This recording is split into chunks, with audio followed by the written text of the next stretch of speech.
Chapter 352. Does she like you? Yao yao, let's go sit under the shade for a bit? Yushu suggested with a naughty smile. What for? Watch that Lin Yi hit on girls? Meng Yao frowned as she looked at Lin Yi and Tang Yin sitting together. She didn't like it at all. It was daytime, wasn't it? It was a work day too, and you're messing around with the school beauty instead of being my follower. She and Shu were both school beauties. So why did this guy only have eyes for Tang Yin? She was his boss, the miss.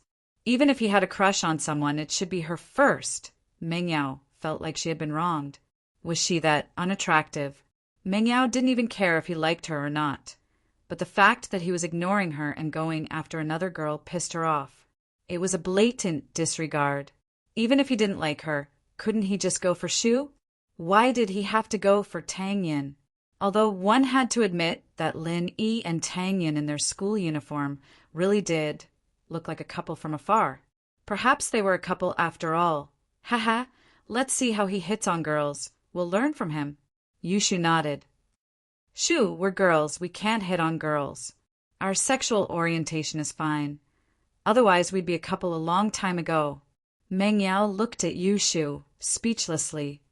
Oh, let's go see Tang Yin then. Let's learn how to hit on handsome guys. Yushu was just finding an excuse to keep Meng Yao company to satisfy her curiosity. Is Lin Yi a handsome guy? Do I even need to hit on him?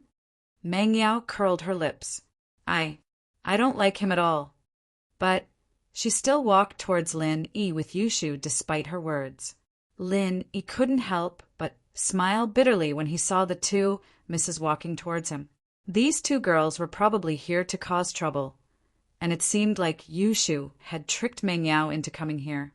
With her personality, there was no way she'd get involved in something like this. Yao Yao sis, the shade here is very cool. Yushu pulled Meng Yao to the steps under the tree, but the steps were occupied by Lin Yi and Tang Yin. Yushu didn't have a place to sit. Hey, Arrow, move over a little, give me the shade. Yushu almost said shield bro when she opened her mouth, but luckily she stopped herself in time.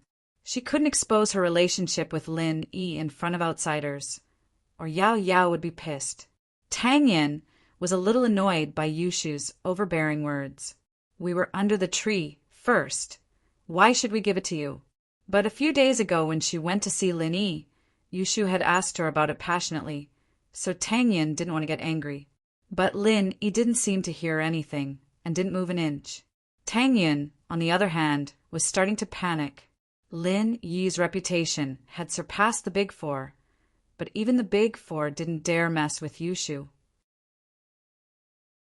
She was an existence that transcended the Big Four, and even Pin Liang and Zhou Ruoming were quite afraid of her.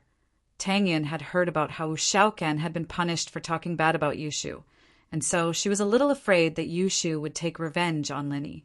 Why don't we go? Don't mind them. Lin Yi had already guessed that Yushu was here to mess around, and he didn't want to bother with her. He'd leave her alone for now, and she'd leave later if she got bored. Yushu was a little depressed that Lin Yi didn't work, but she didn't want to expose her relationship with Lin Yi. She could only look at Meng Yao pitifully. There's a tree over there, let's sit there. Meng Yao wouldn't fight with Lin Yi like Yushu did. Ah, Yao Yao, but I like it here. Yushu didn't want to leave. She hadn't heard what Lin Yi and Tang Yin were talking about yet. Then you stay here, I'm leaving. Meng Yao felt a little awkward. What was she supposed to do when Lin Yi was hitting on a girl here? Oh, okay. Yushu said as Meng Yao started walking away. She could only follow her to the shade on the other side of the tree. Meng Yao found a clean stair and sat down. She took out her MP4 and started watching an episode of Pleasant Goat and Big Big Wolf, with Yushu, on the other hand, kept her eyes on the MP4 and glanced at Lin Yi from time to time. She wanted to see what he was doing, but he was still as lazy as ever. He wasn't flirting with Tang Yin either. She lost interest and turned her attention back to Meng Yao's MP4. What are they doing? Why are they acting so weird? Tang Yin didn't understand what was going on with Yushu. She came over to scold Lin Yi and then left. What was going on? You mean Yushu? Don't bother with her. That girl is always crazy. Who knows what she's doing all day long? Lin Yi shrugged. Tang Yin looked at Lin Yi oddly. Her instincts told her that Lin Yi was hiding something from her, but she didn't know what it was. Are you close with her? She's in our class, of course I'm close. Lin Yi nodded vaguely. Oh, she likes you? Tang Yin's words were shocking.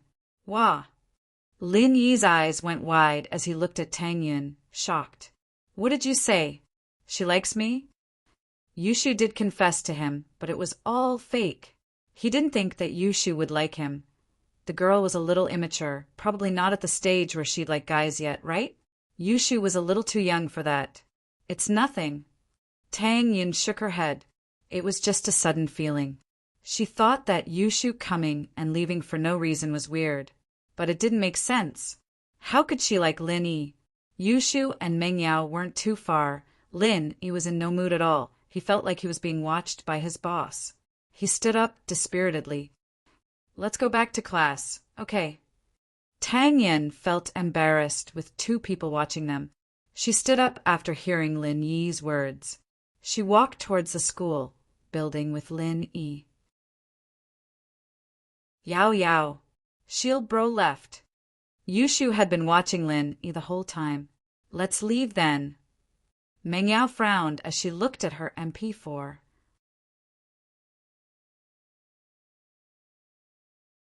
Chapter 353. Chapter 353. The misconcern after school. Lin Yi drove Tang Yin to the hospital before driving back to the villa.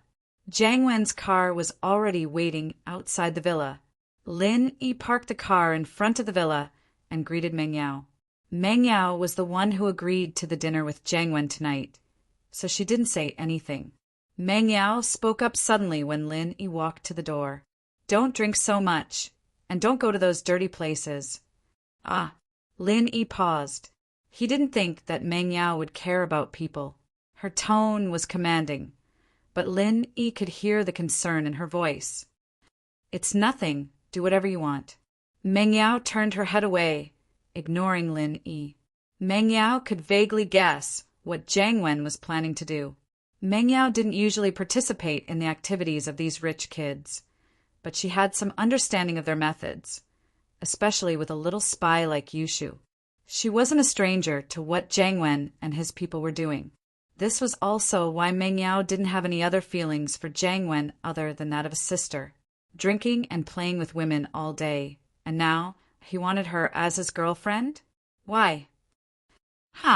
Don't worry, I'm actually a good girl. Lin Yi smiled and left the villa. Shield Bro, you go teach those two a lesson. I'll cheer for you. Make sure to embarrass them. Yushu waved her fist. I'll try my best. Lin Yi nodded. Even if Yushu didn't say anything, Lin Yi would have taught this annoying Jiang Wen a lesson anyway. He didn't want him to bother him all the time. After Lin Yi left, Yushu spoke up. Yao Yao, I have some big news for you. Oh? What did you hear when you went out? Meng Yao sent Yushu out as a spy again. Lin Yi could sense her, but Jiang Wen might not be able to. So, Yushu heard everything Jiang Wen said. Jiang Wen Bro and Taizao Bro said that they're going to order a chicken for Shield Bro, and they're going to record it and mail it to your dad to ruin his reputation. Then you can break up with him. Yushu said, Chicken? Meng Yao blinked, ordering a chicken? Only then did she realize that Yushu was using a demonstrative pronoun. She thought it was a dish from the restaurant. She blushed and said, Shoo, don't say such ugly words. Call her miss. Oh, that's a prostitute. They went to find a prostitute for Shield Bro. Yushu nodded. Yao Yao, do you think we should tell Shield Bro to be careful? No need. If he's that stupid to fall for it, he can only blame himself for being too perverted. It's just right for Daddy to fire him. Meng Yao humphed, thinking that Jiang Wen was really filthy. She wondered if Yushu's brother was the same as them in the past. Lin Yi walked out of the villa and saw a Porsche 911 behind Jiang Wen's Ferrari. Beside the car was Su Taizao, the guy he met at the theme park restaurant the other day. Lin, he didn't have a good impression of Tai Zhao.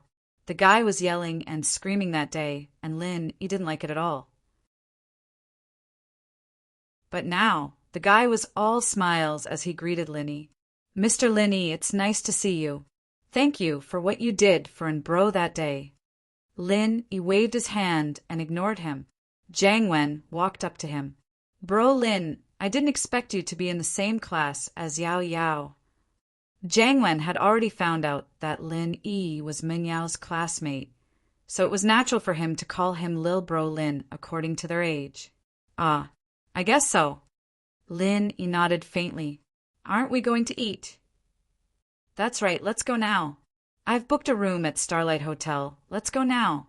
Jiang Wen introduced, worried that Lin Yi didn't know about it. Starlight Hotel is one of the most luxurious hotels in the city. We used to go there a lot. There's special services, too. Tai Zhao walked over as well, patting Lin Yi's shoulder like a family member, as if saying that they were both men, and they had a tacit understanding. Is that so? I'll have to see it then. Lin Yi nodded, looking at them expectantly. He was smiling coldly inwardly. Meng Yao was right. These two were up to no good, trying to set a trap for him. Jiang Wen breathed out in relief when he saw that Lin Yi didn't reject the idea. Tai Zhao, on the other hand, was overjoyed. He was worried that Lin Yi wouldn't agree, but it'd be great if he did. There were plenty of programs, and he wasn't afraid that Lin Yi wouldn't be satisfied. But you'd have to pay a price for it after it's over. Haha. Let's go now. Do you want to take my car? Jiang Wen pointed at his Ferrari. It's fine, I'll drive myself. Lin Yi pointed at his broken van. Jiang Wen paused, not expecting Lin Yi to drive a broken van instead of a sports car. But since Lin Yi was willing, he didn't say anything. Sure, it's more convenient if we have our own car. Jiang Wen and Tai Zhao got on the car and drove towards Starlight Hotel, with Lin Yi following behind. Starlight Hotel was one of the most luxurious hotels in Songshan, after all. It had dining, entertainment, karaoke, and nightclubs in one place. Just the parking lot alone was as big as a field. Jiang Wen and Tai Zhao drove the car into the parking lot, and Lin Yi followed them in, only to be stopped by a security guard. Hey, delivery through the back door. The guard glared at Lin Yi. Don't you know the rules? You're new, right? Delivery? Lin Yi paused, knowing that the guard had misunderstood. He shook his head. I'm here to eat. Eat. The guard paused at Lin Yi's words before laughing out loud. You're driving this car to eat? Do you know what the lowest price is here? 1 meal is enough to buy this car of yours. All right, stop messing around. Let's go. I'm really here to eat. Lin Yi didn't want to argue with this snobbish guard. I don't care what the lowest price is here. Someone's paying. Someone's paying? Who'd treat you? All right, stop acting cool and get the fuck out. I've seen a lot of people like you. There's at least 8 or 10 of them every day, trying to steal something from the parking lot. The guard looked at Lin Yi with disdain. Who'd treat you, unless they're retarded?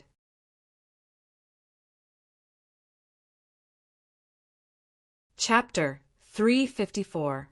Chapter 354. Jiang Wen's ploy after all. The people he interacted with were all rich people, and it was only natural for him to feel a sense of superiority. He felt like he was the cream of the crop, and he looked down on the poor. The security guard would bow and scrape to those who drove luxurious cars, but Lin Yi's old car made him think that he was a wolf in sheep's clothing. Who the hell are you calling an idiot? Tai Zhao slapped the guard's face. He and Jiang Wen had parked the car, and since they hadn't seen Lin Yi following them, they ran to the entrance of the parking lot, only to hear the guard calling him an bro idiots. Tai Zhao was furious. I. The guard didn't know why Tai Zhao had hit him, but he saw that Tai Zhao had branded clothes all over him, and that he'd come from the parking lot as well. He was a VIP here, and he didn't want to piss him off. I wasn't calling you an idiot. You're still fucking lying? Taizao slapped the guard again. I'm treating him to a meal, and you're calling me an idiot? You think I didn't hear that? Ah. The guard froze, not expecting someone to treat someone with a broken van. Jiang Wen walked over as well, frowning. What's wrong, Taizao? This guard is calling us idiots. Does he want to die? Taizao was very pissed off. He and Bro used to be the Songshan 4 young masters back in the day, and all the security guards and managers of the entertainment venues knew them. Now this guard didn't even know who he was, and was even insulting him. How could he not be pissed? Forget it. Jiang Wen waved his hand faintly. He was pissed as well, but he had business to attend today. He didn't have time to deal with this guard. Let's go. Don't lower yourself to a small fry like him. The guard bowed and apologized profusely. He was very respectful to Jiang Wen and Taizao, but when he raised his head, he glared venomously at Lin Yi. He didn't think that Lin Yi was a rich person. Looking at Lin Yi, he was just a poor student who drove a broken van. He didn't know how good he was at it. As a result, he didn't dare offend Jiang Wen and Taizao. He wanted to vent his anger on Lin Yi. After thinking for a while, he went to puncture his tires. Anyway, the parking lot was so big, and he didn't know who did it. He could only blame it on his bad luck. With Lin Yi's keen senses, how could he not feel this little security guard's hatred? However, he didn't care and said lightly, You keep an eye on the car for me. If there's a problem with the car, I'll settle the score with you. Ah. The little security guard smiled bitterly, but he didn't expect Lin Yi to see through his thoughts. While he was annoyed, he could only accept his fate. Little did he know that Lin Yi didn't want to lower himself to his level. Otherwise, he would have been lying on the ground a long time ago. Jiang Wen brought Lin Yi to a private room on the 4th floor. The 4th floor was where the best private rooms were, and above that was the entertainment center. The room was very spacious, and one could see the night view of the fountain not far from the hotel through the floor-to-ceiling windows. It was a very good location, and normal people wouldn't be able to get a room like this. Brother Lin, please have a seat. Don't stand on ceremony. Jiang Wen, on the other hand, seemed to have gotten used to the night view. He put his phone on the table and sat down. It's been a while since I've been to this room. It's been 3 years, right? Yeah, and bro, back in the day, we Songshan young masters were so powerful. Even those little security guards are bullying us now. Taizao said angrily. Haha, it's because Brother Lin's clothes are a little too simple, and the car's a little special. That's why that security guard looks down on you. Jiang Wen said with a smile, intentionally mocking Lin Yi. Lin Yi naturally understood that Jiang Wen was mocking him for being poor and not worthy of being with Meng Yao, but he didn't mind. The miss had sent him here today, and he wanted to teach these two a lesson for Yushu. Everything else was secondary. Plus, Lin Yi had even disguised himself as a beggar when he was on missions before. Why would he care about these looks? As a result, Lin Yi didn't mind the guard's words at all. That's true. Taizao smiled, understanding what Jiang Wen was getting at. Lil bro Lin, you need to get Yao Yao to buy you some good clothes, or you'll lose face if you go out like this. I did, but I'm not wearing it. Lin Yi said with a smile, naturally understanding what the two were trying to say. Meng Yao did buy clothes for Lin Yi, but Lin Yi always wore his school uniform when he went to school. Taizao, brother Lin, this is called keeping a low profile. What's the saying? Pretending to be a pig to eat a tiger. Jiang Wen explained with a smile. Yeah, pretending to be a pig to eat a tiger. Keeping a low profile. Taizao nodded. These two, naturally, were being sarcastic.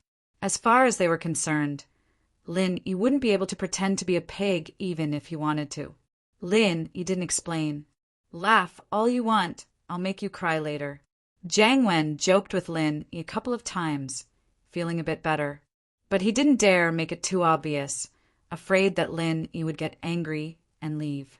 He didn't wait for Lin Yi to speak and raised his hand to call for the waiter to bring out the dishes. The dishes had been ordered beforehand, and Jiang Wen had called the hotel to prepare them before he left Ming Yao's villa. So, after Jiang Wen gave the order to the waiters, the delicacies were placed on the table one after another. Jiang Wen secretly pressed the record button on his phone. He'd put his phone on the table intentionally, aiming the camera at Lin Yi to record the guy's embarrassing face. As far as Jiang Wen was concerned, Lin Yi probably hadn't eaten all these delicacies before. If he really ate like this, he'd record it and use it as a joke. Of course, this wasn't the main point. The show he'd arranged was the main point. Brother Lin, don't be so courteous. There's only 3 of us. We don't have that many rules. Let's eat. Jiang Wen raised his wine glass. Come, let me toast you. You saved my life last time. So I won't say any more thank yous words. It's nothing, and it's Yao Yao's orders too. Lin Yi raised the glass in his hand and took a sip before putting it down and starting to eat.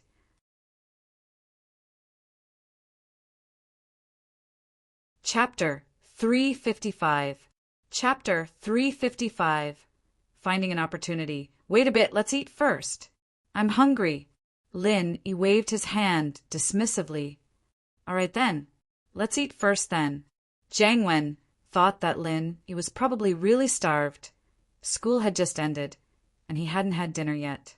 It wouldn't be too late to let him eat first. But Lin Yi's leisurely eating speed was driving Jiang Wen crazy. He'd wanted to record Lin Yi wolfing down his food and make it a laughingstock, but Lin Yi was eating very elegantly. He ate quite a lot, but it was a very elegant feeling. Jiang Wen had no choice but to give up on recording. Wasn't this just a waste of memory? What if he couldn't record Lin Yi when he was playing with a prostitute later? Lin Yi only took a sip of the red wine after he was done with his meal. He wiped his mouth. Not bad. The chefs at Starlight Hotel are really good. The food is really good. Of course. This place wouldn't have become our base otherwise. Taizao said proudly. Back in the day, us young masters of Songshan used to come here all the time. Brother Lin, we're full now. Should we start some activity? Jiang Wen, on the other hand, was all smiles as he looked at Lin Yi. He thought that if the kid didn't leave after eating and drinking, he'd be treating him to a meal for nothing. He didn't even get a single word out of the kid. Oh, that's fine, but wait, I need to go to the washroom. Lin Yi turned around to leave the room. His phone was vibrating. It was probably Meng Yao or Yushu calling. Lin Yi didn't want to answer it in front of Jiang Wen and Taizao. Isn't there a washroom in this room? Taizao pointed at a small door in the room. I'm not used to sitting toilets. Lin Yi smiled. I ate too much. My stomach's a little uncomfortable. Haha, all right then, hurry up and come back soon. Taizao smiled understandingly at Lin Yi's words. Some people were used to squatting and didn't like sitting down. It was normal. Lin Yi went to the washroom, and Jiang Wen and Taizao decided to discuss their next step. They wanted Lin Yi to find a prostitute and record the whole process. It didn't matter if he was Meng Yao's boyfriend or not. As long as they gave the video to Pingzhan, he'd be done for. Lin Yi walked quickly to the washroom and picked up the phone. It was indeed Yushu. Shield bro, I'm asking you on behalf of Yao Yao. Yushu said seriously, have you found Miss yet? Not yet. Lin Yi smiled. I just finished eating. Sister Yao Yao said you're not allowed to look for her. If you do, don't come back. Meng Yao's voice came from the other side, just as Yushu finished. Shu, what are you talking about? I didn't say that. Shield bro, did you teach those 2 a lesson? Yushu giggled. I didn't find a chance. Let's wait and see. Lin Yi couldn't just beat them up like that, could he? He needed a reason, and Lin Yi didn't want Yushu's words to cause trouble for them. These 2 were clearly a level higher than Pin Liang and Zhou Ruoming. It was best to let them suffer in silence. Okay, then you have to teach them a lesson. Yushu said, I'm hanging up now, you have to hurry. Lin Yi hung up and walked out of the washroom, thinking of a plan as he walked. Suddenly, he heard a familiar name coming from a private room. Sihua bro, what do you think of these two girls? They're the best in Starlight, the best in this place. I spent a lot of money to get them here. A flattering voice came from the private room. Although the voice was very humble, it was very loud, and it was obviously a little unscrupulous. Okay, not bad. A man's laughter came from the room. It was Tsihua's voice that Lin Yi saw the other day. Lin Yi stopped in his footsteps. Tsihua was eating here too? What a coincidence! He didn't know how Tsihua felt after killing 2 golden class masters, but he still had the mood to come here and play with the best. Twins? What are your names? Tsihua was evidently interested as he asked with a perverted voice. I'm Shue and she's Hua Hua. One of the twins said softly, the bolder one. Okay, Shue, nice name. Tsihua laughed loudly. Come, pour me a glass of wine. A smile formed on Lin Yi's lips as he made up his mind. He quickly walked back to his room. Jiang Wen and Tai Zhao had discussed this before. They had to find a girl for Lin Yi no matter what. Even if he didn't want one, they had to persuade him to find one. Otherwise, they'd come for nothing. So they decided that if Lin Yi didn't want one, they'd get him drunk and force him to find one. No matter what, he wouldn't be able to escape tonight. Lin Yi pushed the door open and entered the room. Jiang Wen waved at Lin Yi passionately. Bro Lin, come quick. I've already told the manager to find us some hot girls. Sure. Lin Yi pretended to be overjoyed and smiled. I'm full now, I can play with some girls. Good, forthright. Jiang Wen was overjoyed as well. He was worried that Lin Yi wouldn't look for one. But now that he'd asked for one, it was exactly what he wanted. The girls in this hotel are all pretty good. I'll make sure you enjoy yourself. Yeah, I've heard about that a long time ago. And bro, I'm a person with high taste. I don't like normal girls. Lin Yi said with a shake of his head.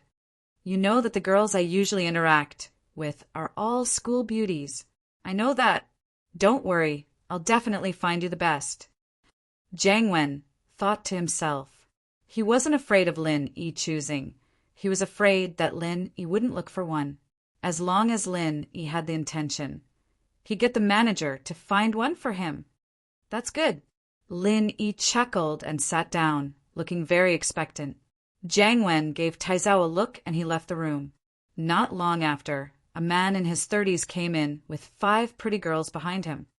Mr. Yang, I didn't think that you'd come personally. It's my honor. Jiang Wen smiled. Mr. Yang was the general manager of the hotel, directly reporting to the big boss. He had the final say in everything. Other people might not know who Jiang Wen and Tai Zhao were, but he did. A few years ago, they were famous people in Songshan. Even the big boss of the hotel had to give them face, let alone a manager like him.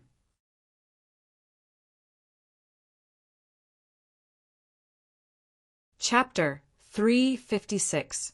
Having a target master in. See if these are to your liking. Mr. Yang said with a smile as he showed the girls behind him. Haha, Brother Lin is the guest today, Brother Lin. See if you like them first. Jiang Wen said with a nod to Lin Yi. Oh, can I pick 2? Lin Yi asked after one look. Of course. Tai Zhao nodded. He'd been afraid that Lin Yi wouldn't pick, but now he could even pick all of them, let alone 2. The more people there were, the messier it'd be. It'd be more convincing if he showed them to Chu Pingzhan. That's great. Lin Yi smiled. But, to be honest, none of them are to my liking. Jiang Wen and Tai Zhao frowned at Lin Yi's words. Wasn't Lin Yi being a little too picky? These 5 girls weren't top-tier beauties. But they'd still be top-tier beauties after putting on makeup. How could Lin Yi not be interested in any of them? Was his standards really too high? Or was he doing this on purpose? But no matter what, Jiang Wen had no choice but to ask Mr. Yang to switch. Jiang Wen pretended to be angry. Mr. Yang, what's wrong with you? Is it because I haven't been here for a few years that you're not giving me face anymore? Are you trying to fool us with these kinds of girls? I wouldn't dare. Mr. Yang sweated. I'll go switch them right now. These 5 girls really weren't the best of the best in the Starlight Hotel. Tai Zhao had told him to find some good ones to entertain the guests, and so Mr. Yang thought that these 5 were more than enough. He didn't think too much about it. Who would have thought that this customer was a picky one, and now he'd pissed off Masterin as well? It wasn't worth it, and he quickly left the room with the 5 girls. Jiang Wen could tell from Mr. Yang's expression that these 5 weren't the best of the best. He couldn't help but look at Tai Zhao, puzzled. Why was this guy so unreliable? Since Lin Yi hung out with Meng Yao and Yu Shu all the time, his standards must be higher than the average person's. Would he even be interested in a normal girl? I'm so sorry, Brother Lin. This Mr. Yang is really bad at handling things. Jiang Wen couldn't blame Tai Zhao, so he pushed the blame onto Mr. Yang. Nothing. Let's wait and see. Lin Yi shook his head, slightly, feeling amused. Even if you brought a heaven immortal, I would still look down on you. After a while, the door of the private room was pushed open again. This time, Director Yang brought 3 girls who were obviously a grade higher than the previous 5 into the private room. Master and Master Lin, how did it go? Mr. Yang was full of confidence. He brought all of the hotel's top hostesses with him. If he still couldn't pick them out, then he'd have to say that Master Lin had bad taste. Oh, let me see. Lin erased his head calmly, sizing up the 3 girls Mr. Yang had brought. He had to admit that these girls were all top quality. Lin Yi sighed. Why did he have to go into this line of work? But Lin Yi wasn't a savior. He didn't want to care about things like this. Everyone had their own difficulties, and he couldn't possibly understand them one by one. He pretended to look at the 3 girls carefully, thinking that Lin Yi would definitely keep 1 or 2, or even 3 of them when Lin Yi spoke up. Man, it still won't do. Mr. Yang, are you hiding something? Ah. Mr. Yang paused, a little unhappy. Hiding something? What? Master Lin doesn't like any of them. At this point, even Jiang Wen and Tai Zhao thought that Lin Yi was being too picky. Was this guy just going through the motions to brush them off? Maybe he didn't even want to look? Jiang Wen had his suspicions, but he couldn't say it already. What if Lin Yi was really that picky? Brother Lin, don't tell me that you don't like any of them? Tai Zhao's words were a little forceful. After all, even he was a little moved by these 3 girls. But Lin Yi didn't like any of them? Ahem. All right, I'll get straight to the point then. Mr. Yang, I heard that Starlight has 2 top hostesses, a pair of twins? Lin Yi pretended to be unhappy. I've heard so much about them. It's not just a rumor, is it? Lin Yi's words surprised Mr. Yang, as well as Jiang Wen and Tai Zhao. What surprised Mr. Yang was that Lin Yi wasn't being picky at all, but that he already had a target in mind. Perhaps it was because he wanted to save face, but he didn't say it out loud.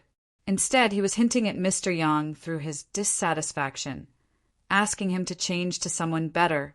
Jiang Wen and Tai Zhao, on the other hand, hadn't been here for years, and they didn't know who the top hostesses were anymore. So when they heard Lin Yi say these 2 names, they thought to themselves that this kid was an expert. What made Jiang Wen and Tai Zhao the happiest was that Lin Yi wasn't messing with them on purpose. He already had a target in mind, and perhaps he was too embarrassed to say it out loud before. But now that Tai Zhao had forced him to say it. But that wasn't a problem. As long as Lin Yi said the name, everything would be fine. Mr. Yang, that Xue and Hua, aren't they the top hostesses here? Jiang Wen looked at Mr. Yang, his tone neutral. He was a little annoyed, even if he hadn't been here for years. He was still one of the 4 young masters of Songshan. He was a famous young master in Songshan. This Mr. Yang wasn't giving him face at all. He'd already asked him to change the hostesses, and he was still hiding something. Wasn't he looking down on him? Mr. Yang's heart tightened at Jiang Wen's anger. He knew that Jiang Wen had misunderstood. He quickly explained, Masterin, please don't be angry. Xue and Hua are the top hostesses here, but they've already been picked up by other customers for a large sum of money. Large sum of money?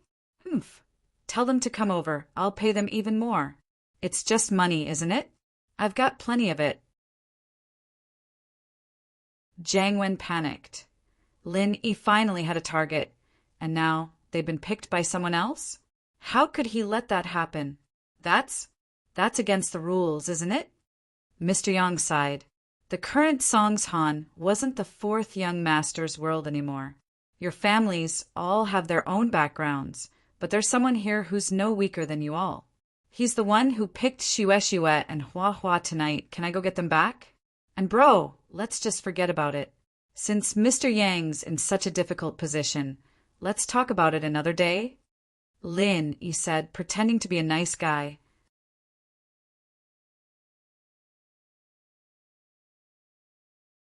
Chapter 357. Chapter 357.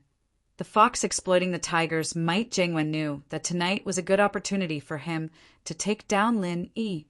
It was a once-in-a-lifetime opportunity, and he didn't know when he'd get it after today. He couldn't wait. Since Lin Yi had a target in mind, he'd have to make sure he got what he wanted. Brother Lin, don't worry, leave this to me. I have some face here in Songshan. Jiang Wen said faintly as he looked at Mr. Yang. Mr. Yang, are you not going to give me face anymore? Masterin, it's not that I don't want to. It's just that I can't call them back from their rooms. Mr. Yang smiled bitterly. They're not easy to mess with. Oh? So you're saying that we're easy to mess with? Tai Zhao raged, really wanting to slap this guy in the face. He and Bro were Songshan's four young masters. Mr. Yang smiled bitterly. He couldn't afford to piss off a single one of them. And bro, it looks like your face isn't that useful anymore. Why don't we just let it go? I don't want things to get out of hand. Lin Yi said weakly as he looked at Jiang Wen. It's fine. Jiang Wen stood up from Lin Yi's words. You don't have to do that. Just tell me which room they're in. I'll go find them myself. In Songshan, other than my bro Chin, there's no one who dares fight me for a woman. They're in room 418. Mr. Yang said, Masterin, I'll be leaving first then. Please don't tell anyone that I said that. Go! Jiang Wen waved his hand impatiently, cursing the coward in his mind. He turned to Tai Zhao. Let's go, we'll fight in bro for a woman. How right. Tai Zhao stood up as well, itching to go. In the past few years, they had done plenty of such tyrannical things, so they didn't care at all and weren't afraid of getting into trouble. Most people would take the initiative to keep the peace after hearing the name of the four young masters of Mount Songshan. No one would argue with them and cause trouble. Brother Lin, are you coming? Jiang Wen looked at Lin Yi, who was sitting on the chair. You're a man. You need to be hot-blooded. Even if you don't do anything, you should at least watch from the side. Then, I'll go take a look. Lin Yi stood up excitedly. Actually, I'm looking forward to such a hot-blooded scene. It's just that I didn't dare to before. No problem, just watch. Tai Zhao laughed. Watch how the four young masters of Songshan step on people. Tai Zhao put on a righteous face as well. That was the only way to get Lin Yi to let his guard down, and they'd be able to take pictures of him later. All right. Then I'll also borrow the tiger's might for once. Lin Yi stood up and took 2 steps forward. Then he turned around and picked up a bottle of red wine from the table. I need to bring a weapon to protect myself. These things are all trash if you follow us. Tai Zhao curled his lips. The name of the 4 young masters of Songshan was much more useful than a bottle of wine. Lin Yi walked in front like a tiger, opening up a path. Jiang Wen and Tai Zhao, on the other hand, were chuckling inwardly at the guy's thought. He'd gone crazy thinking about the twins. Otherwise, he wouldn't be this excited. He stopped in front of room 418, waiting for Jiang Wen and Tai Zhao to walk over before kicking the door open. His voice grew shrill with excitement. People inside, listen up. If you know what's good for you, send Shue and Hua Hua out to our young master right now. Otherwise, you'll be in for it. With that, he threw the bottle of wine in with a bang. hitting Tsihua's face and causing his nose to bleed. In actuality, Lin Yi had made his voice sharper on purpose. He didn't want Tsihua to recognize his voice. After throwing the bottle, Lin Yi quickly hid behind Jiang Wen and Taizao. Jiang Wen and Taizao, on the other hand, didn't mind Lin Yi's actions at all. They thought that he was just trying to act cool, but was also a coward, using their power to intimidate others. Jiang Wen and Taizao walked into the room, and with Lin Yi leading the way, Jiang Wen pointed at the twins. "I'm taking these 2 girls with me tonight. You guys don't mind, do you?" Jiang Wen used to say this a couple of years ago, and it was easy for him to say it now. He looked at Xue and Hua and found them to be as pretty and sweet as the 3 girls Mr. Yang had brought. No wonder Lin Yi wanted them so much. Even Jiang Wen himself was moved. If it weren't for the fact that he had to take pictures of Lin Yi, he would have taken them home himself. Tsihua was stunned by the bottle of wine that Lin Yi had thrown at him. Who dared hit him in Songshan? Did they have a death wish? The voice sounded familiar, but Tsihua didn't have time to think about it. He raised his head to look at the door and saw Jiang Wen and Taizao walking in. Tsihua thought that they were the ones who threw the bottle. He was furious. How could there be people who didn't know what was good for them? Beat them to death. Beat them to death. Tsihua held his bleeding nose as he pointed at Jiang Wen and Taizao. Beat them until they don't even recognize each other. The 2 golden class masters beside him had been killed by Lin Yi, but Tsihua still had other fighters around him. They weren't golden class yet, but they were more than enough to beat up 2 young masters who didn't know any kung fu. The 2 bodyguards beside Tsihua heard the order, pouncing over like hungry wolves, each of them grabbing one of the bodyguards and starting the fight without a word. Jiang Wen and Taizao were stupefied. They were used to stepping on people, never thinking about the consequences. The moment they said their names, the only thing the other party would think of was to let things go. But today, the people in the room didn't even ask before starting the fight. Were they idiots? Didn't they know the rules? Aren't you afraid of getting into trouble and getting yourself into trouble? They were only thinking about themselves. They didn't think that this was all caused by Lin Yi. If it weren't for Lin Yi smashing a bottle of wine on Tsihua's face, he wouldn't have ordered his bodyguards to start the fight. Usually, Jiang Wen and Taizao would bring a strong follower with them when they came out. For example, the feminine man from the other day was Taizao's fighter, and he had no problem fighting 1 against 3. But today he was treating Lin Yi to a meal, and so Jiang Wen didn't bring any irrelevant people. Only when the fight was about to start did he realize that there was no one on his side who could fight.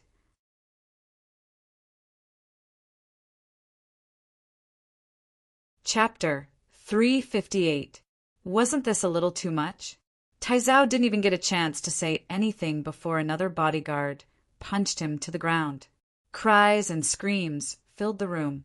People who didn't know what was going on would think that pigs were being slaughtered inside the room. Lin Yi curled his lips. Trying to mess with me? You too can enjoy the feeling of being screwed over yourself by... He used his phone to record the 2's miserable state for a while before leaving room 418 silently. He took the elevator downstairs and was out of the hotel in no time at all. Lin Yi didn't drink much at all, just 2 sips of red wine. Lin Yi wouldn't get drunk even if he drank a lot, so he got in the car and drove back to the villa. Jiang Wen and Taizao might be the Songshan young masters, but they'd probably have to swallow their pride if they knew that it was Tsihua who'd beaten them up. They wouldn't be able to get back at him. Yushu called him again on the way home, and Lin Yi picked it up with a smile. What's up? Is there something else? Yao asked me to check if you did anything bad again. Yushu giggled. Haha, nothing, I'm going back soon. Lin Yi smiled. The mist was cold on the outside but warm on the inside. She did care about him a lot. Shoo, don't say stuff like that.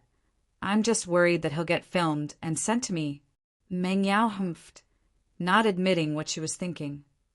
Yao's angry now. Yushu stuck her tongue out. Shield bro, did you do anything to them? Yep, I'll tell you guys when I get back. Lin, he found it hilarious the more he thought about Jiang Wen and Tai Zhao. Those two were really unlucky. He didn't know who was stronger, Jiang Wen and Tai Zhao's power.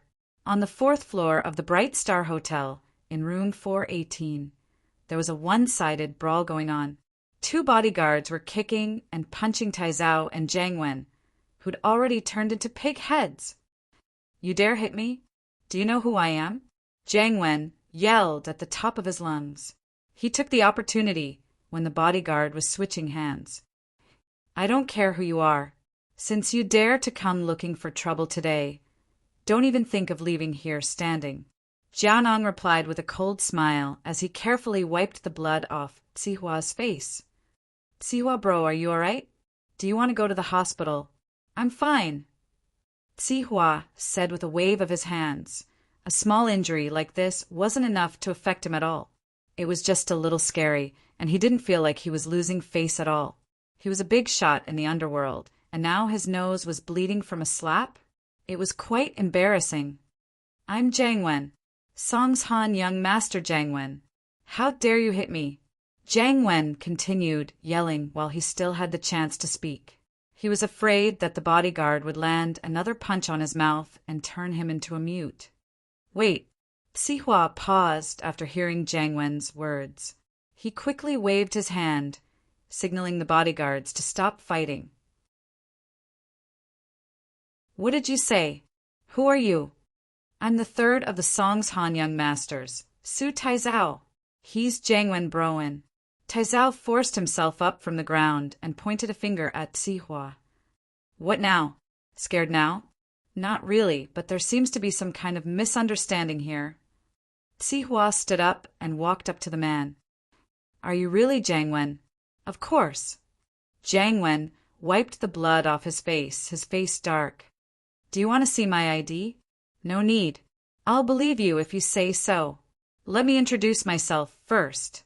I'm Tsihua. Tsihua waved his hand and had the bodyguards help Jiang Wen and Taizao up.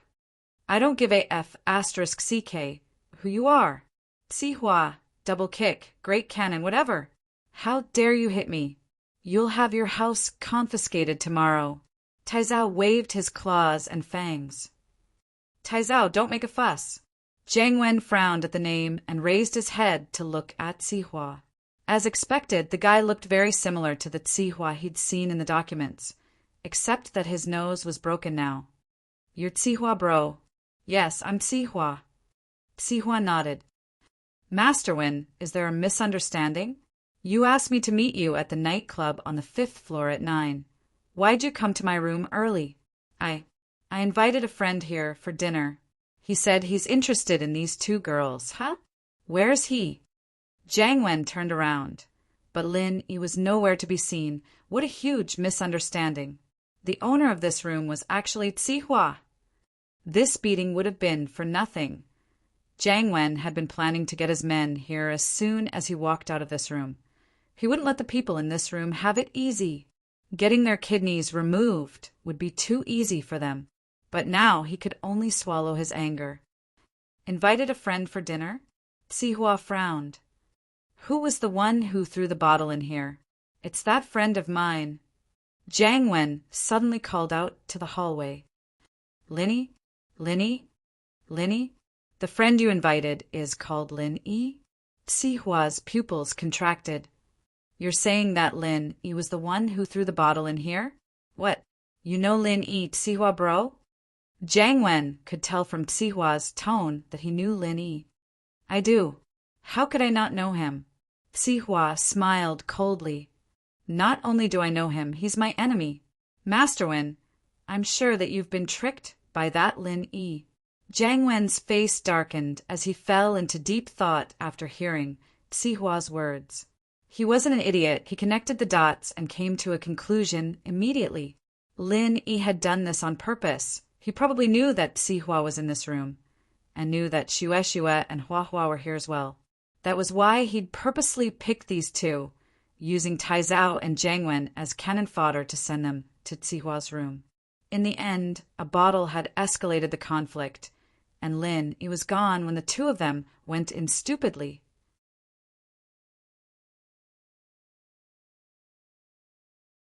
Chapter 359. Chapter 359. Getting beaten up for nothing. What Lin Yi didn't know was that Jiang Wen and Sihua actually knew each other and had even arranged to meet up at night. According to Lin Yi, even if Jiang Wen and Taizao weren't killed, they'd be crippled by Sihua's men. Sihua, on the other hand, wasn't a man who wouldn't react when his nose was bleeding. Masterin, I can only apologize for what happened earlier. I hope you don't mind, but I've become like this as well. Sihua said with a shrug as he pointed at his face. The power behind Sihua wasn't weak, but Jiang Wen's house and wasn't weak either. Add Taizao's house to the mix, there was even less of a need for Sihua to start a feud. The two of them didn't even have a grudge against each other, and were even working together. It was all that bastard Lin Yi's fault. It's fine. Jiang Wen waved his hand. He knew that he couldn't blame Sihua for what happened today. The only person to blame was Lin Yi. That bastard was simply too evil. Taizao, on the other hand, was a little indignant. Lin Yi was the one who started this, but he couldn't just beat someone up like that, could he? He'd never heard of the name Sihua, after all. Who the hell knew who he was? But seeing that Jiang Wen was letting it go, he didn't have anything else to say. He could only sit on the side angrily. The good thing was that the beating wasn't too heavy, just that his face looked like a pig's head. Shue, hua. Go accompany young master Su to calm his anger. Sihua could see through Taizao's resentment. He waved at the twins, gesturing for them to keep Taizao company. Taizao's face was swollen, but Shue and Hua weren't stupids. They knew that this person was someone with a high social status, someone who was on the same level as Sihua. Plus, he was a pig now, but he'd been a handsome guy when he first came in. It wouldn't be a loss to keep him company. Master Su. Taizao had been holding a grudge at first, but now that Sihua had given him these two headliners, that grudge vanished without a trace. He wasn't the kind of person who was shrewd. The purpose of coming to the private room this time was to snatch the woman. Now that he had achieved his goal, he had his face. Naturally, Taizao didn't say anything else about Sihua's thoughtfulness and respect. Happily, he brought the two girls into the lounge. Sihua smiled faintly. Naturally, he knew what Taizao was thinking, but he didn't care about him at all. The only person he cared about was Jiang Wen, the person who could bring him benefits. Young Masterin, forgive me for being blunt, but why are you treating Lin Yi to a meal? Are you friends with him? Sihua had to figure out the relationship between Jiang Wen and Lin Yi first. He knew that Jiang Wen was pissed off after Lin Yi set him up, but that was just on the surface. Who knew if there was a deeper connection between the two? If Jiang Wen and Lin Yi were really friends, then this cooperation wouldn't be able to go on. Friends. Jiang Wen smiled coldly, more like love rivals. Oh, Sihua narrowed his eyes. He'd gotten a useful piece of information. I was wondering why he'd set you up. I've underestimated the kid's intellect. It seems like he knew that I had bad intentions towards him all along, so he set me up after eating me. Jiang Wen said angrily. Sihua bro, you and Lin Yi is Meng Yao's bodyguard. We wanted to kidnap Meng Yao to achieve our goals, but Lin Yi ruined our plan. Sihua said nonchalantly. Naturally, he wouldn't reveal something as shameful as losing 2 golden class masters. And now that the plan had failed, Gubong had lost the ability to deal with Pingzhan. Sihua couldn't be bothered with Meng Yao, but Lin Yi, on the other hand, was something he couldn't let go of. Oh, is Lin Yi really Meng Yao's bodyguard? Jiang Wen paused. He'd had his suspicions before. But if Lin Yi really was Meng Yao's bodyguard, then he still had a chance. I thought that he had some sort of relationship with Meng Yao before, but I realized that he was closer to that Yushu. Sihua was talking about the theme park incident. Lin Yi risked his life to jump into the sea with Yushu, and that made Sihua suspicious. Yushu? That's great. Jiang Wen lost his composure a little after hearing Sihua's words. But he couldn't be blamed for that. He'd been planning to cause trouble for Lin Yi because he'd heard that Lin Yi was Ming Yao's boyfriend. Now that he was sure that Lin Yi wasn't, Jiang Wen felt quite satisfied. What's wrong, Masterin? The girl you're in love with isn't Ming Yao, is it? Sihua seemed to have noticed something. I'm sorry, Sihua bro, but Yao Yao and I are childhood friends. We grew up together. Jiang Wen nodded. I saw Lin Yi with Meng Yao when I came back to China, so I brought him out to see what's going on. That kid isn't simple. Even if he's just a bodyguard, you still have to be careful of him, Sihua reminded. He didn't mind using this opportunity to drive a wedge between Jiang Wen and Lin Yi into the fray. I will. Jiang Wen nodded. Sihua bro, you guys want to go after Meng Yao? It's all in the past, and that plan has been terminated. Don't worry. Sihua smiled. Even if it wasn't terminated, I wouldn't do anything for Master An's sake. Thank you, Sihua bro. Jiang Wen was quite satisfied with Sihua's attitude. The two had some conflict at first, but that was all because of Lin Yi. Now that things were out in the open, Jiang Wen still wanted to work with Sihua. Master An, we don't get to know each other without a fight. We're both straightforward people, so just say what you want. Sihua smiled as he poured Jiang Wen a glass of red wine. Because of the misunderstanding, the two skipped the pleasantries and probing each other's secrets, and went straight to the point. Jiang Wen glanced at the private room. Taizao was in there, and then at Sihua's bodyguards. He wanted to say something, but he didn't. Sihua smiled, naturally understanding what Jiang Wen meant. He waved his hand at his bodyguards. You guys leave first. Yes. The bodyguards didn't say anything and left the private room. After closing the door tightly, they stood guard at the door of the private room.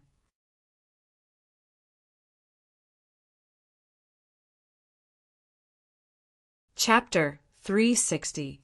Kneeling on the CPU. Hello, Mr. Su. Your name's pretty cute. Jiang Wen sweated a little at the name. It was a pretty cool name. Huh. Jianeng smiled. I'm from the same family as that Master Su inside. Don't worry, Master, in this room's soundproof. We can't hear anything from inside, right?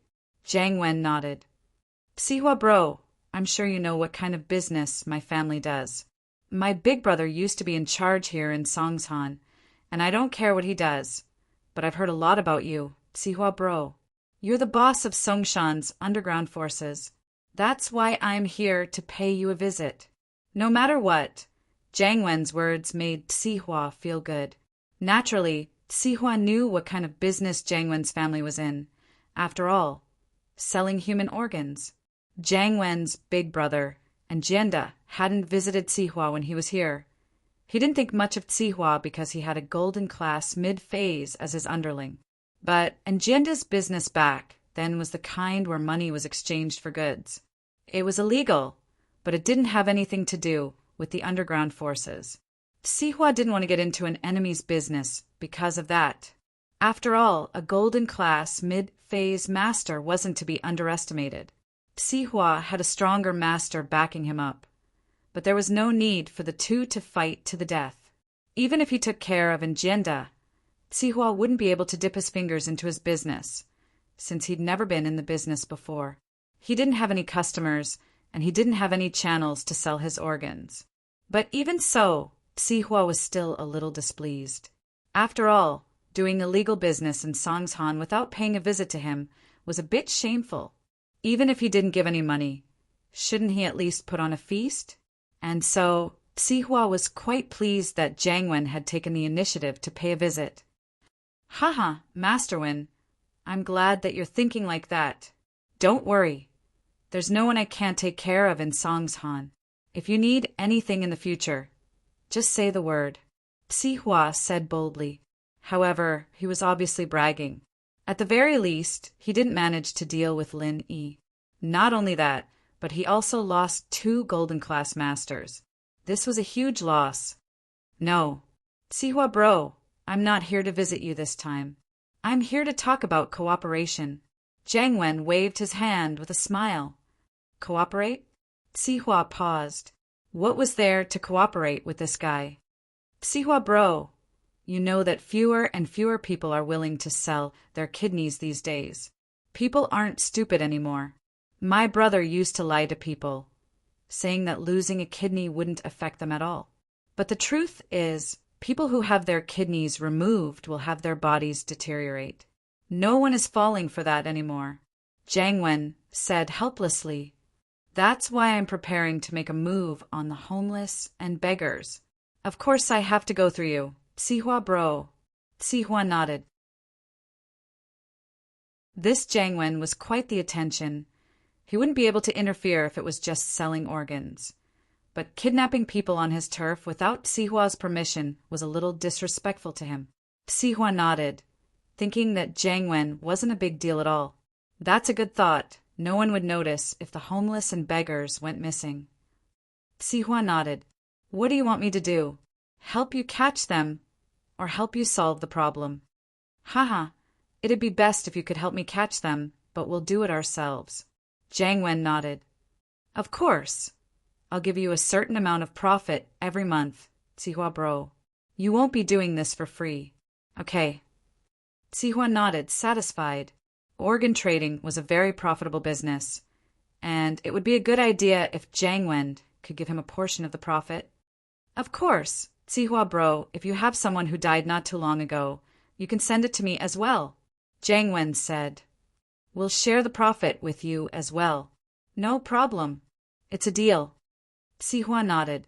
Sihua wouldn't have agreed so easily if it were someone else, but he knew about Jiang Wen's family.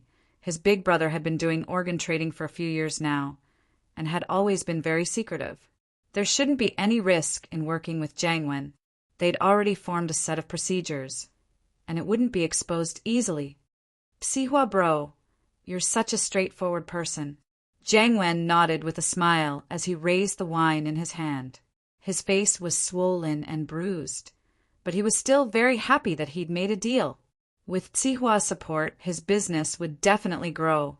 Plus, he'd learned something important today. Lin, he wasn't Mingyao's boyfriend, but her bodyguard. Things would be easier if that was the case, but it was time to change his plan of dealing with Lin. If he really was a bodyguard, it would be a good idea to rope him in, but if he didn't, then he'd have no choice but to do the same. Meng Yao and Yushu sat on the sofa, watching TV. Meng Yao waited for Yushu to finish talking with Lin Yi before asking, Shu, is he coming back already? Yeah, Yao Yao, Shield Bro said he's on his way back. Yushu nodded. He said he wasn't lying, and he didn't go to the miss. Humph, you can trust a man's words. Meng Yao humphed. Shu, you trust people too easily. Don't get tricked by Lin Yi. My dad said that he didn't make Mommy run away because of him, but what's the truth? I saw the note Mommy left behind, and it said that Daddy made her run away because of him. Oh, then what should we do? We'll wait for Shield Bro to come back and ask him. Yushu wondered if Shield Bro would be able to resist temptation. I heard that the only way to get a man to tell the truth is to make him kneel on the CPU. Yao Yao, should we try that too? Meng Yao sweated profusely. Kneel on the CPU? Shu, your method is outdated. I heard that nowadays people kneel on the TV remote, and they beat you up every time you change the channel. The new CPU doesn't have pins anymore, so it's useless for punishment. It's fine, Yao Yao. We can turn on the computer and remove the fan and make Shield Bro kneel on it. Yushu waved her fist. Are you trying to burn him to death? Meng Yao was speechless. The CPU would burn to death without a fan.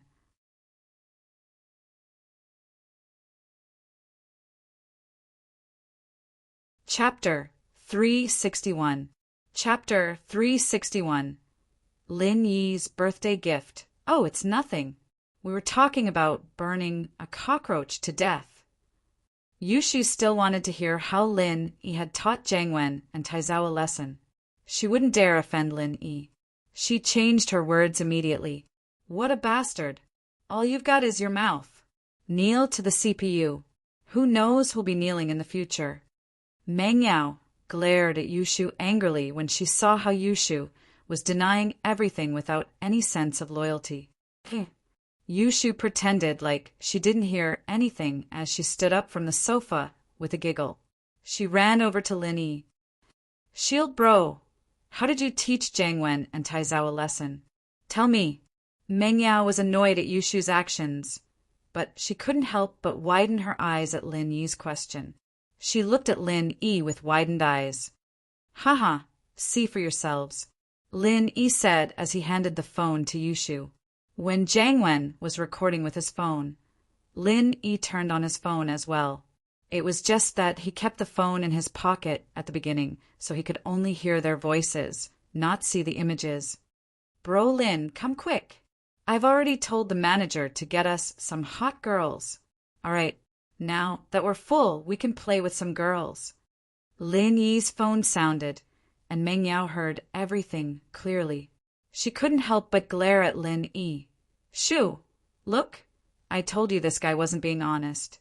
Looks like we'll have to show this recording to Tang Yin tomorrow. Let her see what kind of person Lin Yi is. Yushu looked at Lin Yi, confused. Shield bro, are you that kind of person? Ah, we'll know if we keep watching. Lin Yi shrugged, not explaining. Yushu and Meng Yao continued listening to Lin Yi's phone, and Meng Yao frowned again when Lin Yi asked for snow and flour. Lin Yi, what else do you know about snow and flour? Oh. Lin Yi didn't say anything, gesturing for her to keep watching. Meng Yao thought that Lin Yi was feeling guilty when he didn't reply. She humphed and went back to looking at the phone. Meng Yao heard Jiang Wen and Tai Zhao asking for the girls, and Lin Yi's cowardice. Meng Yao knew that Lin Yi was starting to pull something. He was a fearless man. Why would he be afraid of trouble?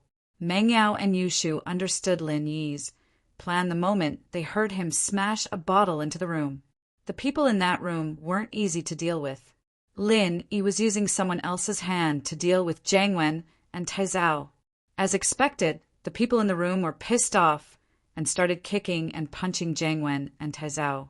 They could see the video now, taken by Lin. Haha, Shield bro, you're amazing.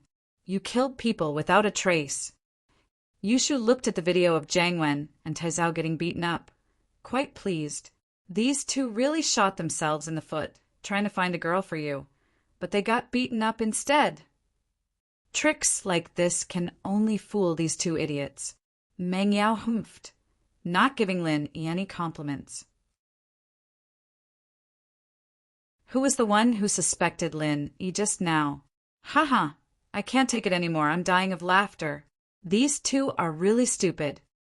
Yushu couldn't stop laughing. Shield bro, give me a copy later. I'll watch it again when I'm free. All right. Lin Yi nodded after returning to his room. He received a call from Kong Xiaobo. The guy was worried about his second grandpa's birthday present this weekend. Boss, what do you think I should give him? I'm bringing Fuan and you with me this time after all, and it'd be embarrassing if I gave him something too cheap. Ha, your second grandpa, Dr. Kong, doesn't really need anything. His family won't be interested in anything you give him. Lin Yi smiled. It depends on their attitude towards your family. According to what you said, the relationship between your two families only looks like it's okay on the surface. But if it's not, they'll think that you're poor if the gifts you give them are too cheap, and if the gifts you give them are too expensive. They'll think that you're trying to act rich. Man, you're right. Kong Xiaobo listened to Lin Yi's words and nodded. If it were Kong Mingming, my second grandpa would have laughed for half a day, even if he gave me a calligraphy he wrote. He's his grandson after all, and all right, Xiaobo, since you're calling me boss, I'll take care of this for you. I'll prepare a special gift for him, but it's up to him whether he believes it or not, Lin Yi said after some hesitation. Oh, boss, do you have something good? Kong Xiaobo listened to Lin Yi's words and was overjoyed. Boss, do you have a gift that can make us proud? Yes, I'm preparing something for you, but I'm afraid they won't believe it, Lin Yi said. It's fine if they don't believe me. It doesn't matter as long as the thought is there. Kong Xiaobo nodded. Boss, no matter what, I believe you. After hanging up, Lin Yi's lips curved into a smile. Dr. Kong, when his miracle Dr. Guan brand gets bigger in the future, there's no guarantee that they won't become enemies. In order to prevent him from having unrealistic thoughts, he'll use this birthday banquet to suppress him. After Lin Yi performed acupuncture on Jinhu last time, he had an idea to make a bone cleansing pill. Of course, it wasn't a real bone cleansing pill. A real bone cleansing pill required a large amount of expensive herbs. Not only was the cost frighteningly high, but the production of those herbs also meant that this pill couldn't be mass-produced. This was a pill that old Lin had given to Lin Yi to train his body when he was young. It could expel impurities from the body and cleanse the bones and marrow. But naturally, Lin Yi wouldn't take something like this out. What he wanted to make was just a substitute. It could only expel the impurities and toxins from the body that hadn't been cleansed by metabolism. It couldn't truly change the body's constitution. But even so, it could extend one's lifespan by a few years or even 10 years. Of course, that was under the condition that there weren't any major problems with the body. This thing wasn't an elixir of immortality. It was just a detoxification drug. Even if it was eaten, it wouldn't cure the illness. Lin Yi's acupuncture on Jinhu had already achieved a similar effect. This could be replaced by traditional Chinese medicine. This time, when Lin Yi attended Kong Xiaobo's second grandfather's birthday banquet, he was prepared to bring out a bone-cleansing pill like this. However, Lin Yi renamed it the Pill of Life Extension and Toxin Cleansing.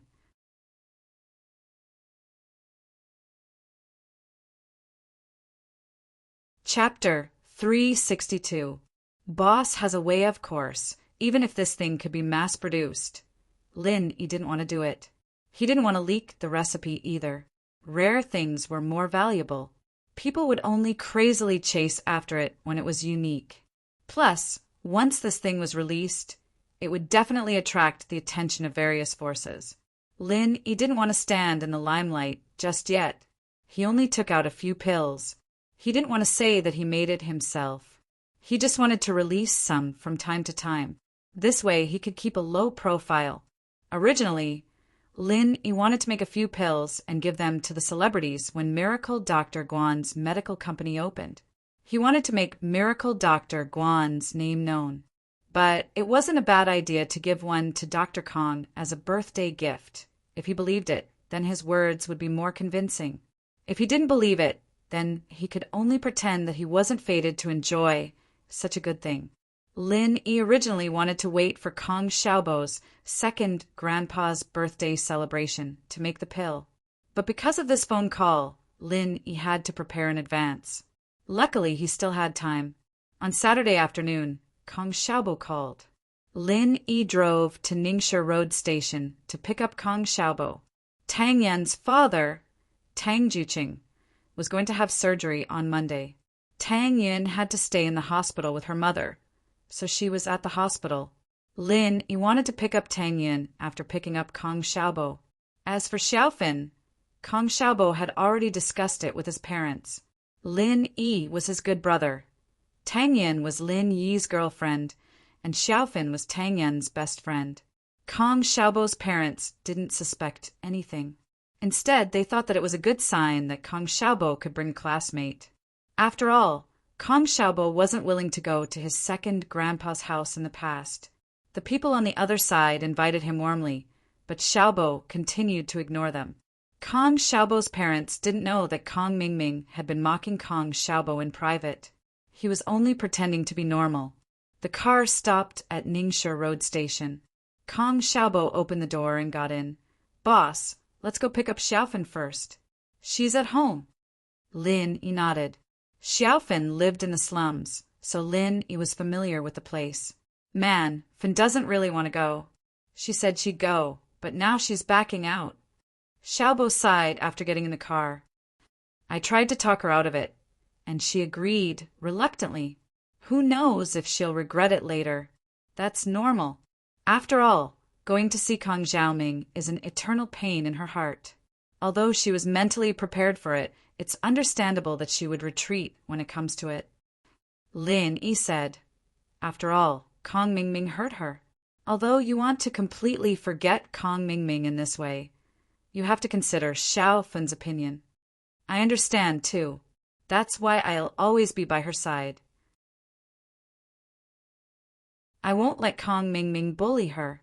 Kong Xiaobo clenched his fist. "I'll protect her from harm.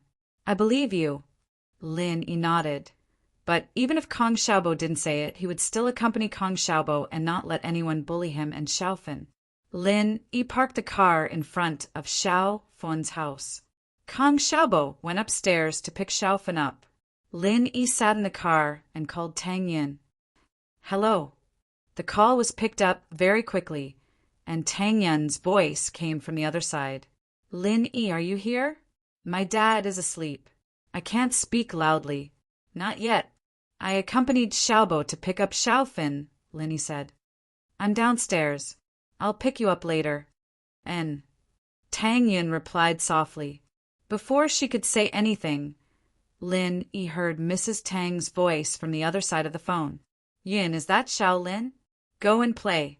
I don't need you here. Your dad hasn't undergone surgery yet. He doesn't need you to take care of him." Then it was Tang Yin's embarrassed and helpless voice. All right. Mom, I understand. You don't have to worry. I'll leave in a while, okay? Haha." Lin Yi chuckled before hanging up. Kong Xiaobo supported Xiaofen as they limped down. Xiaofen had a limp. It was obvious when she walked. She usually sat in a wheelchair at home. However, it wasn't suitable for her to sit in a wheelchair today. "I said I'd carry you down, but you didn't agree. Look, you almost fell." Kong Xiaobo saw Xiaofen stumble and almost fall at the door. He subconsciously helped her up. Xiaofen's outfit today was very fashionable and pure. She wore a candy t-shirt and a pair of jeans. Her hair was meticulously styled. She even had light makeup on her face. After her recuperation in the hospital, she looked completely different from her sickly appearance. She also wore a pair of exquisite sunglasses. She gave off a youthful and beautiful vibe. It was similar to Tang Yin's style. No wonder they were best friends. One could imagine that Xiaofen had many pursuers in the past. She wasn't inferior to Tang Yin.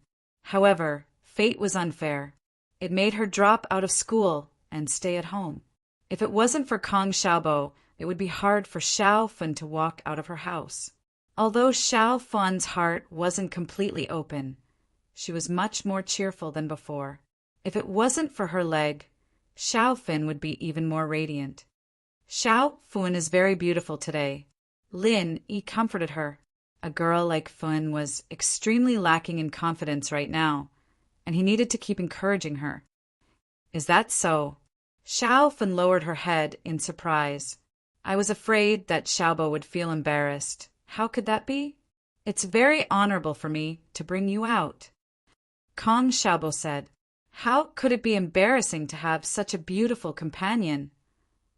"But my leg." Xiaofen knew that Kong Xiaobo was comforting her. At least to his parents, he didn't dare to tell the truth. "Don't worry. Boss said he will cure you. He has a way," Kong Xiaobo said and gave Lin Yi a look.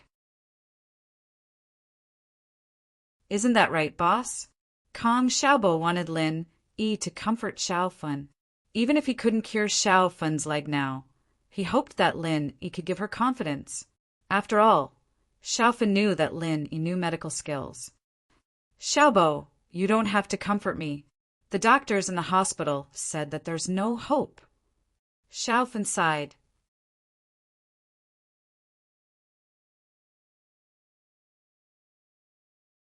Chapter 363.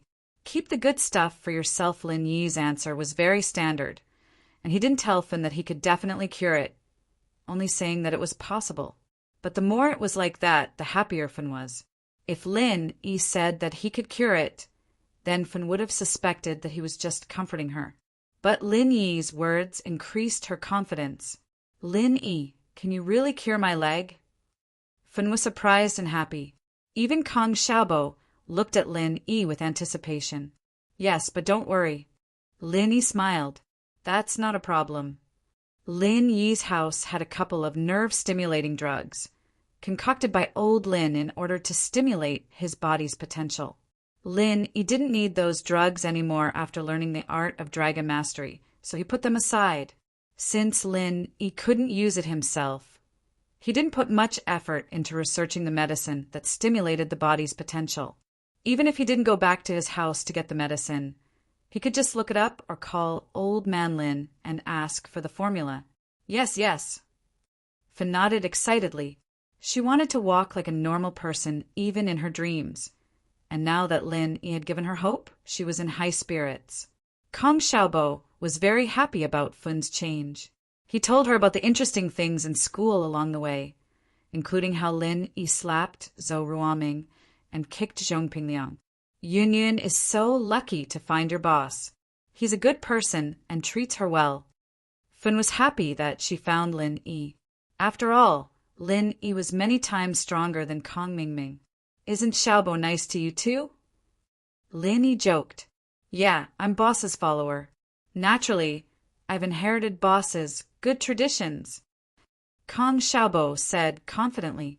Xiaofan was amused. Inherited? He didn't give birth to you. Lin Yi picked up Tang Yun downstairs of the First People's Hospital. Tang Yun couldn't believe her eyes when she saw Xiaofan in the car. Fun, you're so pretty. Tang Yun rubbed her eyes. She was used to Fun's sickly look after so many years. She didn't think that Fun would still look so pretty after dressing up. Don't joke with me, Yun Yun. How am I as beautiful as you? Although Xiaofan said that, she was still very happy in her heart. She couldn't compare to Tang Yin, who was already very beautiful without makeup, but compared to others, Xiaofan was still very superior. Women dress up for the man they like, that's true. Are you dressing up for Kong Xiaobo? Tang Yin joked. How dare you talk about me? Inin, why aren't you wearing your school uniform today? Your dress is so pretty. I've never seen you wear it before. Xiaofan pulled the topic back to Tang Yin. Tang Yin blushed. The dress she was wearing was bought by Lin Yi in the night market. She threw it in the closet because she was angry at Lin Yi. Now that her relationship with Lin Yi had improved, Tang Yin naturally found it and put it on. I gave it to her, Lin Yi smiled. Oh, Kong Xiaobo and Xiaofan nodded. How? She gave you 50 kuai. Tang Yin glared at Lin Yi. Since you said that you gave it to her, when are you going to return it to me? Huh? Lin Yi knew that Tang Yin was just joking. She wouldn't really ask for money. Right, boss. Where's the present you prepared? Kong Xiaobo suddenly remembered something important. Here. Lin Yi took out an antique box from his pocket and passed it to Kong Xiaobo. Oh, what's this? It looks pretty high-end. Kong Xiaobo took the box and opened it. Boss, what's this black pill? Pill of life extension and toxin cleansing. Lin Yi said a name he just came up with. Pill of life extension and toxin cleansing. Kong Xiaobo repeated the name in shock. How come I've never heard of this before? A miracle doctor gave it to me. There's not a lot of it, Lin Yi said. After taking this pill, it can quickly expel the impurities and toxins in your body. It can extend your lifespan by 5 to 10 years. Damn, such a good thing? It can't be, boss. Why would you give it to him?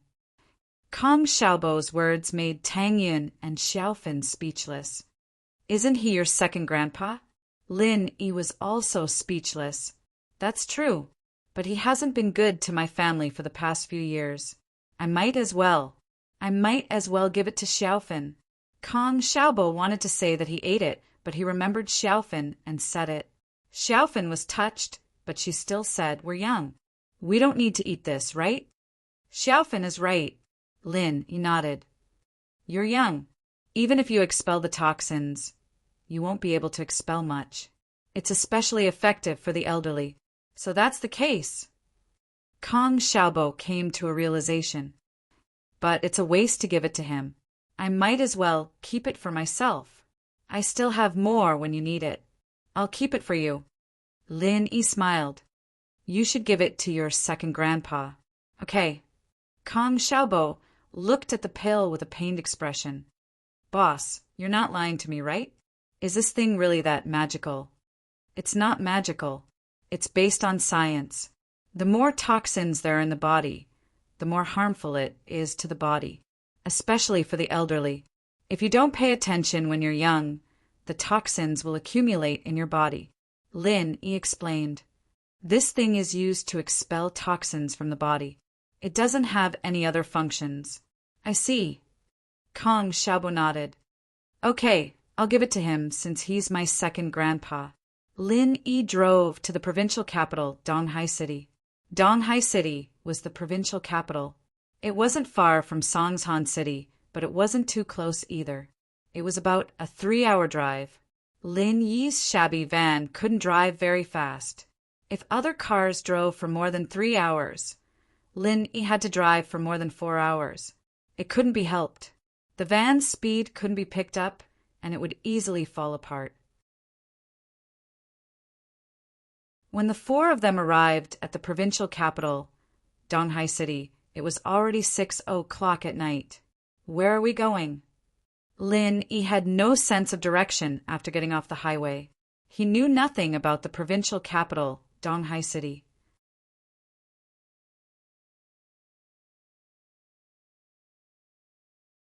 Chapter 364. Chapter 364. Master's old friend Kong Xiaobo's parents left in the morning. Kong Xiaobo said that he would come with his classmate's car, so his parents didn't wait for him. The call went through, and it was Kong Xiaobo's father who picked up. Xiaobo, you've arrived?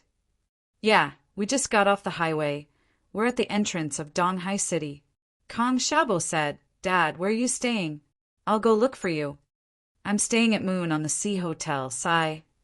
Kong Fu sighed and didn't say anything for a long time. Dad, what's wrong?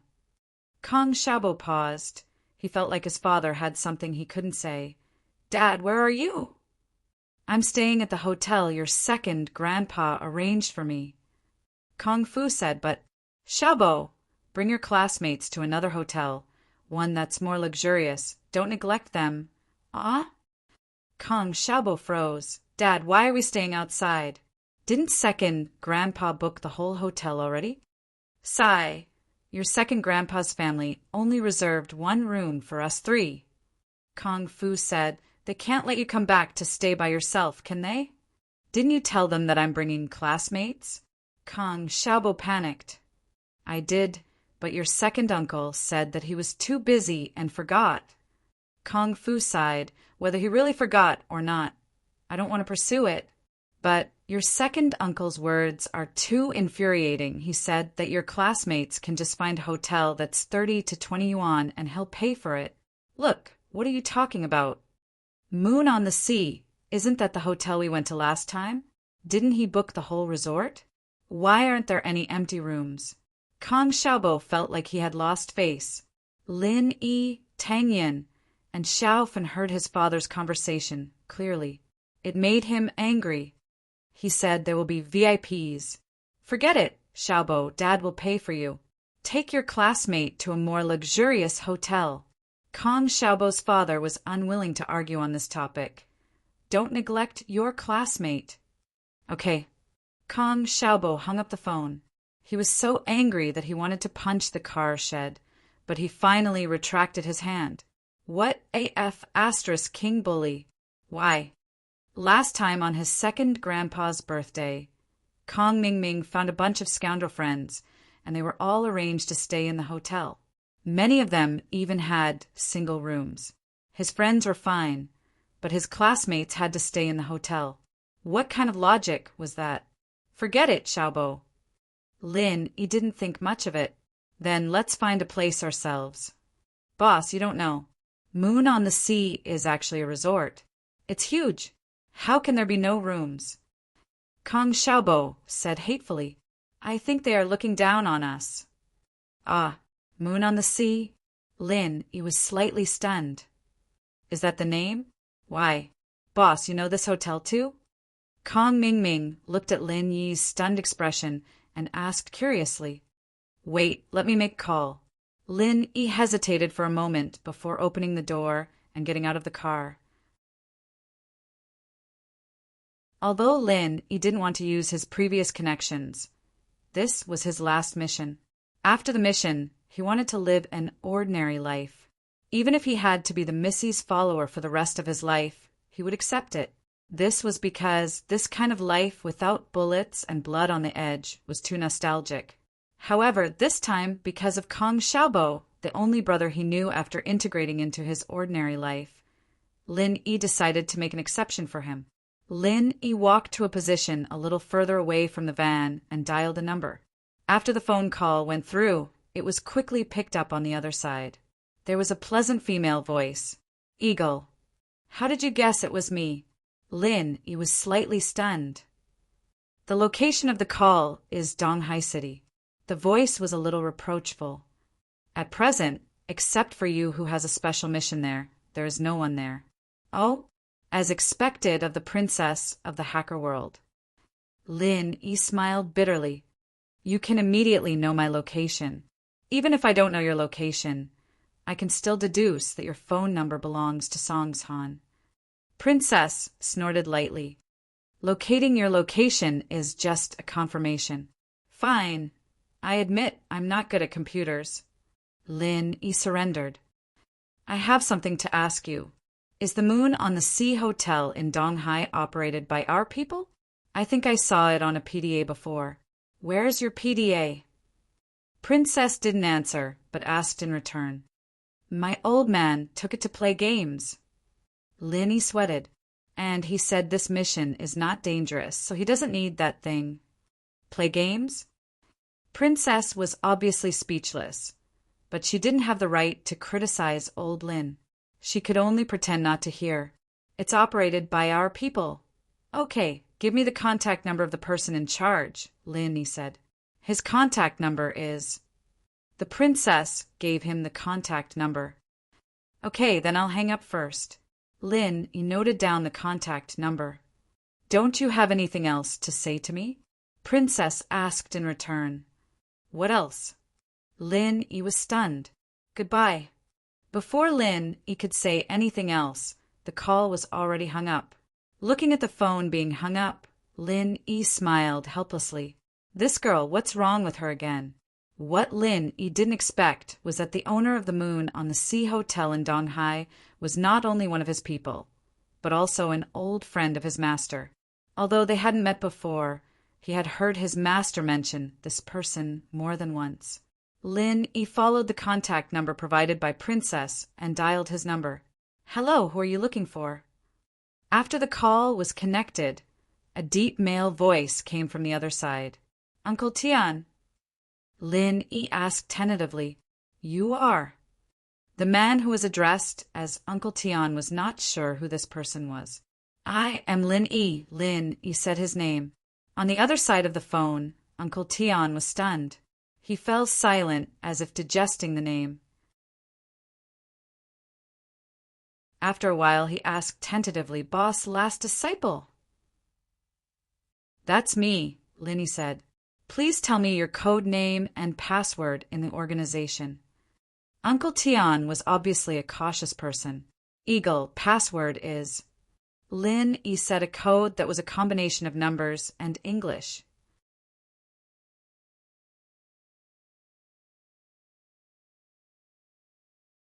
Chapter 365. Know all kinds of people. Why would I need anything? Lin Yi's identity was special, but Uncle Tian was his elder, an old friend of his Shifu. Lin, you wouldn't put on airs. Uncle Tian, I need your help with something. Just say it. Uncle Tian was a little angry. Your boss's disciple. Your words are the same as boss's. It's like this. I'm going to his second grandpa's birthday party with my classmate, but we don't have any rooms left. Do you have a place to stay? Lin Yi asked. That's it. Uncle Tian froze. It was too simple. Are you going to Kong light-size birthday party? His surname is Kong, Dr. Kong, but I'm not sure if it's this Kong like I. Lin Yi felt a chill when he heard Dr. Kang's name, as expected of a moneymaker. That's him then. Uncle Tian smiled. The entire resort has been booked by the Kong family, but I have a private villa that's not open to the public. You can just come over. All right, I'll head over now. I'll call you when I get there. Lin, you reminded him. I'm a student now. I understand. Uncle Tian smiled. He wouldn't ask too much about Lin Yi's identity and what he was going to do. Lin Yi hung up and returned to the car. He said to Kong Xiaobo, it's done. Let's go. Where? Kong Xiaobo was surprised. To the moon on the sea resort. Lin Yi said as he started the car. There's no room in the resort. Boss, you found someone? Kong Xiaobo was excited. We can stay at the moon on the sea resort too? Yeah. Lin Yi nodded. The owner of the hotel is an elder of mine. Damn, boss, you're amazing. Kong Xiaobo was full of admiration. His eyes were blazing with passion. He could finally hold his head high and let off some steam. Didn't her second uncle not allow her to stay here?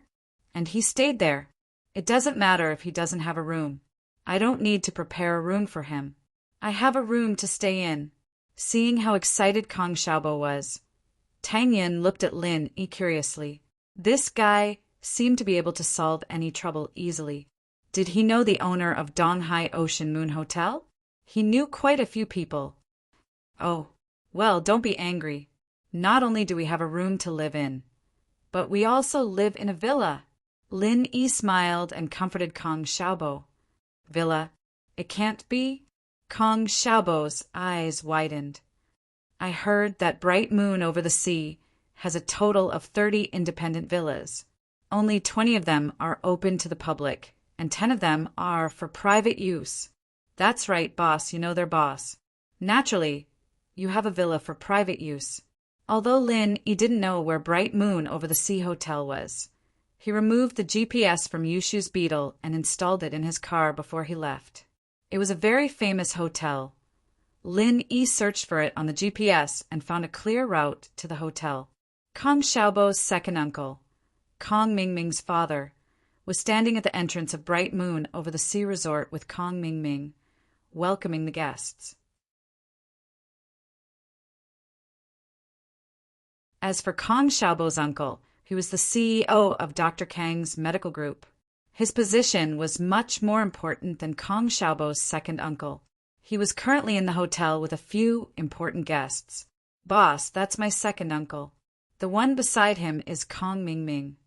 Kong Xiaobo pointed at the person not far away and introduced him to Lin Yi. Xiaobo. Xiao Fan faintly saw the figure of that person and closed her eyes in fear. This was the person that she had yearned for day and night. But at this moment, Xiao Fan couldn't tell what kind of feelings she had for this person. Longing? Hate? Or fear? Kong Xiaobo grabbed Fan's hand tightly and comforted her. It's okay. It's okay. Boss and I are here. No one will bully you. I'm still a little scared. Fan was a little nervous as she held on to Kong Xiaobo's hand tightly, not daring to let go. It's okay. If you're not ready, just lie down and close your eyes. It'll be fine. Kong Xiaobo comforted. Okay.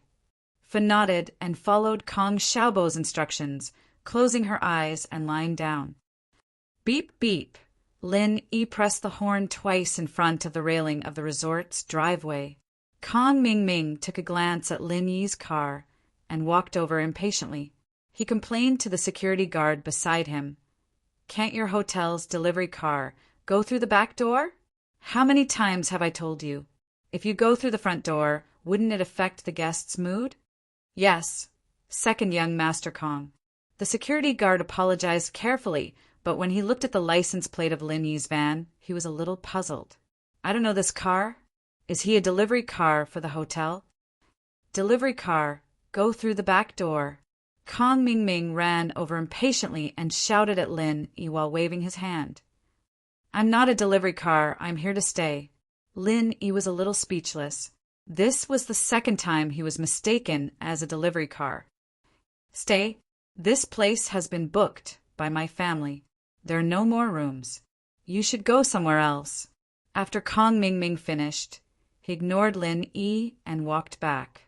Why would a stranger waste his breath on him? Kong Ming Ming didn't have the time for that. Kong Xiaobo frowned, but he opened the car door and got out. "Zhao Ming, it's me and my classmates. We're here to celebrate second grandpa's birthday." "Oh."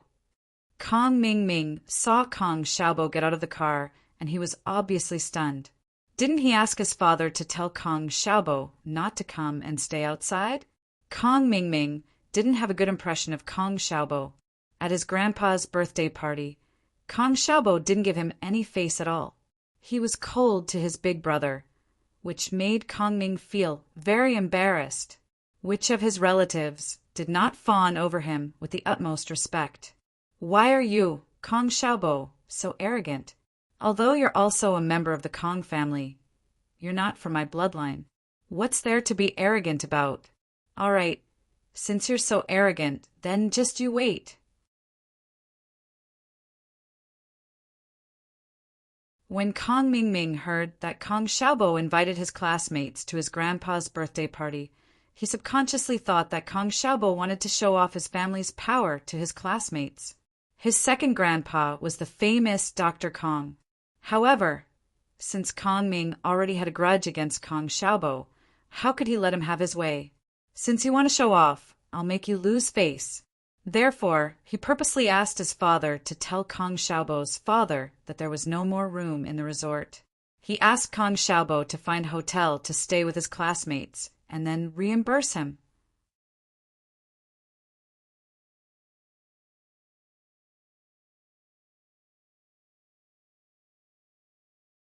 Chapter 366. Tit for tat. Kong Ming Ming looked at his father, who was puzzled as well. Kong Xiaobo's father had informed Kong Xiaobo's father, so why didn't he inform Kong Xiaobo? "Xiaobo, didn't your dad tell you? The resort is full, and we didn't arrange a room for you and your classmates." Kong Ming Ming feigned innocence.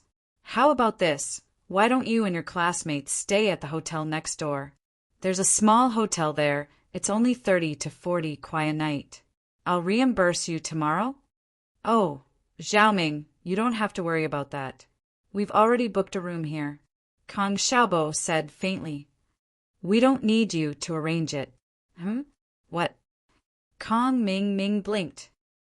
"You booked a room here? Impossible. I've booked all the rooms that are open to the public. Who are you trying to fool? Why would I lie to you?" Kong Xiaobo shrugged, feeling good watching Kong Ming Ming go crazy. "Xiaobo, I know you don't want to lose face in front of your classmates, and I understand how you feel." Kong Ming Ming's words were sincere, but he purposely raised his voice so that Lin Yi and the others could hear him. "But you have to know that most of the guests for my grandpa's birthday are dignitaries. They can't even fit in the rooms, so why would there be rooms for your classmates? Plus, you're not grandpa's blood-related grandson, so there's no way they'll take care of you when arranging rooms. That's none of your concern." Kong Xiaobo wasn't angry at all. "You've booked the rooms that are open to the public, but don't you have rooms that aren't open to the public as well?" "We've booked rooms that aren't open to the public." After that, Kong Xiaobo stopped talking to Kong Ming Ming. He opened the railing in front of the car and got in. "You!" Zhao Ming was pissed off.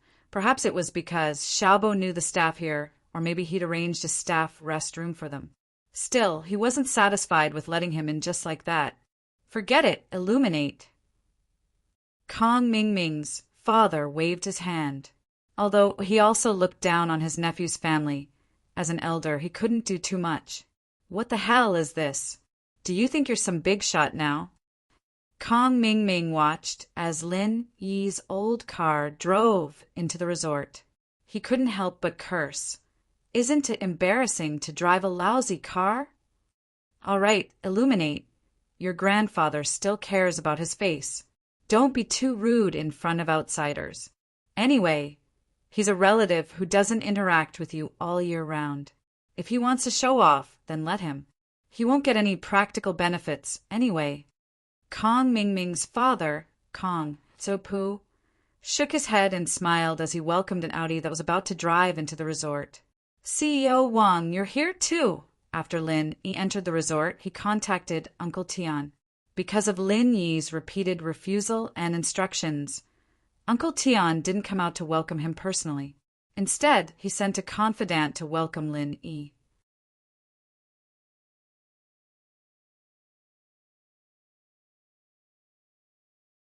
However, even the confidant didn't know Lin Yi's true identity. Lin Yi wanted to keep a low profile. If he was so close to the resort's boss in a high-profile manner, it was inevitable that he would be noticed by the Kong family. This time, Lin Yi accompanied Kong Xiaobo as a bystander. His main goal was to let Xiaofan clearly see the ugly faces of Kong Mingming and the others and completely erase him from her memory. If Lin Yi exposed the fact that he was close to Uncle Tian, then Kong Mingming might change his attitude and purposely get close to him to flatter him. That way, Xiaofan wouldn't be able to see his true colors. Young Master Lin, hello. CEO Tian asked me to come over. A man in his 30s walked quickly to Lin Yi's car. He didn't look down on Lin Yi's old car at all. His eyes maintained a respectful expression without a trace of suspicion. I'm Li Yixuan. Young Master Lin can just call me Xiao Li. Uncle Tian must have told him the car number, so he immediately confirmed Lin Yi's identity. Hee, Mr. Li can just bring us to the villa, Lin Yi said politely. Young Master Lin, please follow me. Li Yixuan nodded. Do you want me to get in the car, or do you want to take my car? Li Yixuan said and pointed to a business car parked not far away. Mr. Li, please get in the car. I can drive myself, Lin Yi said. Li Yixuan didn't say much. He got in the car and pointed the way to Lin Yi. It didn't take long for him to arrive in front of a villa by the seaside. This villa had the best view out of all the villas in the area. However, there was a for personal use sign at the door of the villa. It was obviously not open to the public. Young Master Lin, the villa is ready. You can move in now. Li Yixuan said and gave Lin Yi a name card. This is my contact number. If you need anything, young Master Lin can contact me directly. Okay, thank you. Lin Yi took the name card and kept it. Li Yixuan didn't speak much. He nodded and left. This kind of person was important because of his style of doing things. He didn't talk much and didn't ask much. Young Master Lin? Boss, are you really a young master from a rich family? Didn't you say you only have a rich relative? Kong Xiaobo heard Li Yixuan call Lin Yi young Master Lin. He looked at Lin Yi excitedly. Boss, be honest. Are you the rumored rich second generation? Do I look like it? Lin Yi smiled bitterly. Your brother is… Xiaofan? Kong Xiaobo wanted to tease him, but when he looked down, he saw that Xiaofan's face was covered in tears.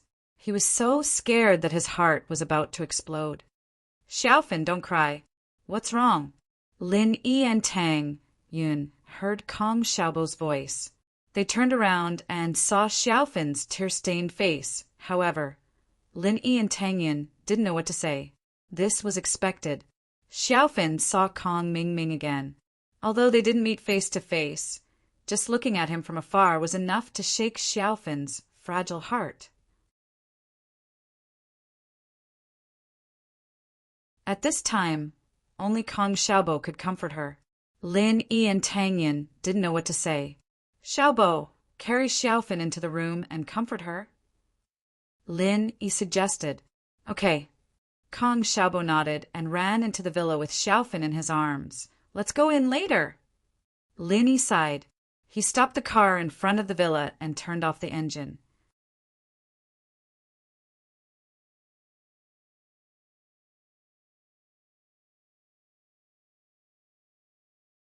Chapter 367. Do you dare? I hope so. Lin Yi nodded. Every family has their own problems. Kong Xiaobo's family is very complicated, and they don't have much of a family relationship.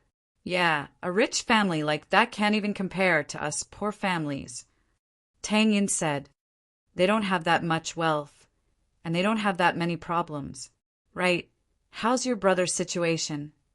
Lin, he suddenly remembered about Tang Yun's cousin. I gave him the money, and he should have returned it already. He hasn't called in the past few days, and I've been busy with Dad's surgery with Mom. Tang Yun said. But don't worry, I'll definitely return the money to you. I don't mean for you to return the money. Don't think too much about it, and tell your brother not to feel too much pressure. Lin said. Yeah. Tang Yun nodded and raised her head. You really don't need me to return it? No need. Lin said. Why are you so nice to me? Tang Yin was a little agitated as she looked at Lin without blinking. Nice? It's not that nice, is it? Lin scratched his head. He couldn't take Tang Yin's direct gaze. Puff. Tang Yin laughed out loud. It was a serious topic, but Lin Yi's words turned it into a joke. Then do you dare to be nicer to me? Tang Yin wanted to ask Lin if he wanted to be with her for the rest of his life. But Lin Yi's answer made it hard for her to continue asking. It was good that she didn't ask, though. It would save both of them from the awkwardness. Who knew what would happen in the future? For the first time, Tang Yun joked with Lin Yi. Of course. Lin Yi nodded. Tang Yun laughed happily. Remember what you said. How will you stay at night? Lin Yi suddenly thought of the problem of staying at night. Kong Xiaobo should be accompanying Xiaofan, then he and Tang Yin. Lin Yi couldn't help but get excited. Could he share a room with Tang Yin? Of course it's me and Xiaofan living together. How could Tang Yin not know what Lin Yi was thinking? She snorted and said, Don't think about those messy things. Before marriage, it's impossible. Ugh. Lin Yi sweated. Did Tang Yin see through his thoughts just like that? However, Tang Yin thought that marriage was a bit too much. At least there were many couples living together before marriage. She was afraid that Lin Yi would be disappointed. So she added, At least before you bring me to see your parents, it's impossible. I'm actually an orphan. Lin Yi sighed self-deprecatingly. Tang Yin widened her eyes and looked at Lin Yi in disbelief. You're an orphan? Yeah. Lin Yi nodded. I don't even know who my real parents are. I'm sorry. Tang Yin didn't think that Lin Yi was an orphan. Then her words were inappropriate. I didn't know you were an orphan. I didn't say anything just now. It's fine. I'm used to it.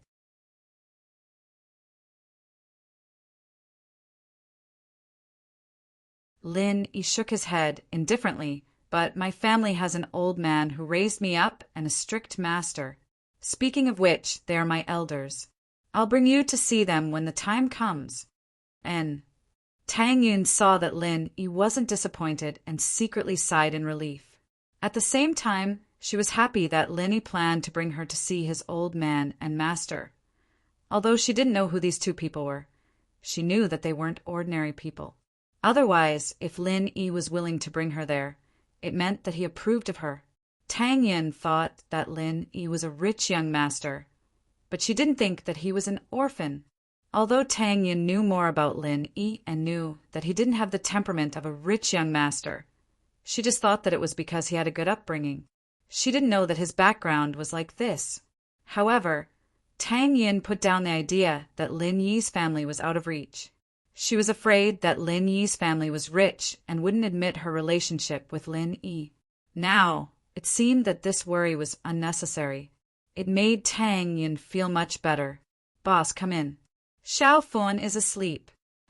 Tang Yin was thinking about Lin Yi's background when Kong Xiaobo ran out and shouted at the car. Tang Yun frowned slightly. She was getting along well with Lin Yi, but it was ruined by Kong Xiaobo. She got out of the car and glared at Kong Xiaobo. Aren't you afraid of waking Xiaofan up by shouting so loudly? Kong Xiaobo didn't dare to talk back after being scolded by Tang Yin. He could only explain weakly, This villa is soundproof. Humph. Tang Yin snorted and ignored Kong Xiaobo. She walked in front of him and stepped on his foot. Then she walked into the villa. Kong Xiaobo didn't know what happened to Tang Yin. He looked at Lin Yi helplessly. Boss, what happened to sis-in-law? Why is she so angry? How would I know? She was about to kiss me and was interrupted by you, Lin Yi shrugged. No way. Even this was interrupted by me? It seems like I'm a sinner. Kong Xiaobo looked like he deserved it. It's over. Sister-in-law's impression of me has worsened. Lin Yi was too lazy to care about him. He locked the car and entered the villa with Kong Xiaobo. Tang Yin was sitting on the sofa in the living room. Xiaofan was lying beside her. She hadn't woken up yet. What are we eating tonight? Lin Yi glanced at Tang Yin and asked softly. Anything.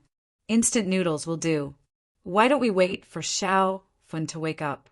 Tang Yin looked at the time on her phone. Although it was time for dinner, it wasn't appropriate for her to eat since Xiaofan was asleep. Xiaofan didn't wake up until 8 o'clock at night. The fear in her heart had dissipated, and her spirit had recovered a lot. Hearing that everyone was waiting for her without eating, Xiaofan was very touched.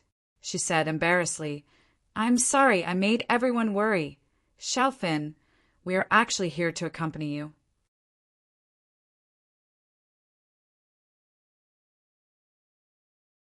You don't have to worry about us, Tang Yin waved her hand. We are the happiest that you can walk out of the shadow. Yeah, Xiaofan, are you hungry? Boss has been waiting for you. Kong Xiaobo also asked. I'm fine with eating anything, Xiaofan shook her head. Let's eat whatever there is. It's already so late. There shouldn't be anything to eat, right?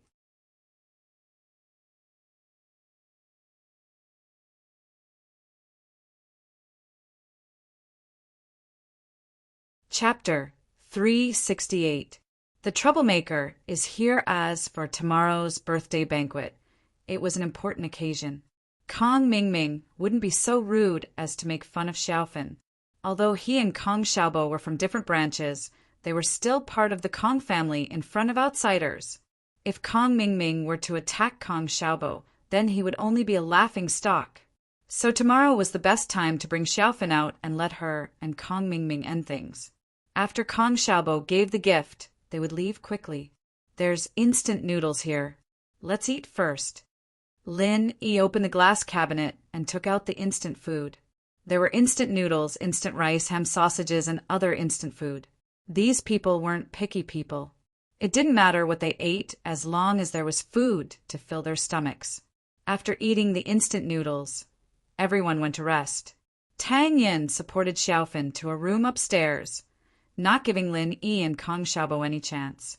Lin Yi, on the other hand, didn't really care. He and Tang Yin weren't really in a relationship, and they didn't express anything. They were just getting closer to each other. They hadn't even kissed yet, so how could they live together? Kong Xiaobo, on the other hand, was slightly disappointed. How sad. I wanted to get closer to Xiaofan, but I don't have the chance anymore. There will be chances in the future. Lin Yi patted Kong Xiaobo's shoulder. Xiaofan's not in a good mood today. Even if you want to do something else, she probably won't be in the mood. Why don't you wait for Kong Mingming's matter to be resolved? Once it's over, Xiaofan will be able to open up her heart. Boss, you're right. I was too anxious. Kong Xiaobo sweated. I'll listen to you. Haha. Lin Yi laughed. Let's go, we're going to rest. With that, Lin Yi found a room downstairs and was about to enter when Kong Xiaobo followed. Boss, wait for me. Why are you following me? Lin Yi turned around and asked curiously. Ha ha, boss, I want to sleep with you. Xiaobo said with a chuckle. Fuck. Lin Yi felt a chill. Don't you like Xiaofan? Ugh. Boss, you misunderstood. I'm very normal. I just want to chat with you. Kong Xiaobo sweated. I'm a little worried about my parents' attitude toward Xiaofan. Lin Yi realized that the guy wasn't worried about his sexual orientation. He was worried about his parents' attitude. Let's chat then. It's nothing. Lin Yi sighed. That's up to you. Fun's a good girl, but she got tricked. I'm sure your parents will understand if you tell them the truth. Yeah, I think so too, but I don't have enough confidence. I've been thinking that I'll talk to them about this when I can make a name for myself with Xiaofan and make them look at me differently. But time waits for no man. Kong Xiaobo sighed. My parents will know about my relationship with Xiaofan tomorrow. I'm afraid they'll object. Haha, it's not impossible for you to make a career. Don't worry, I'll give you a chance soon. Lin Yi was thinking about his spokesperson. It would be a good idea to push Kong Xiaobo out, especially with the fact that Kong Xiaobo was Dr. Kang's relative. Miracle Dr. Guan would be able to make a name for himself in the market. Even patients who didn't believe in Miracle Dr. Guan's medicine would think that Kong Xiaobo also had the golden creation formula after knowing about the relationship between Kong Xiaobo and Dr. Kong. Really? Kong Xiaobo's eyes lit up when he heard Lin Yi's words. He shouted excitedly, Boss, you're too good to me. Hey, go to sleep. We need to be energetic to deal with Kong Mingming tomorrow. Lin Yi reminded him. Yes, I'll go to sleep now. Kong Xiaobo nodded and left, finding a room to sleep in. Lin Yi, Kong Xiaobo, Tang Yin, and Xiaofan left the villa at 9 a.m. the next day. They still had instant noodles for breakfast. Although Li Yixuan wanted to send some food to Lin Yi, the boss didn't tell him and Lin Yi didn't call. So Li Yixuan didn't want to disturb Lin Yi. The tit-for-tat at the entrance of the resort yesterday made Zhao Ming feel like he had lost a lot of face. He was the direct descendant of Miracle Dr. Kong, and yet he couldn't deal with a side relative. This made him very angry. At night, he found a familiar waiter and asked him to find out which room Kong Xiaobo and the others were staying in. He wanted to bring his men to humiliate them, but he couldn't find out anything. He could only let them go. It was impossible for them not to show up today. It was his grandfather's birthday banquet.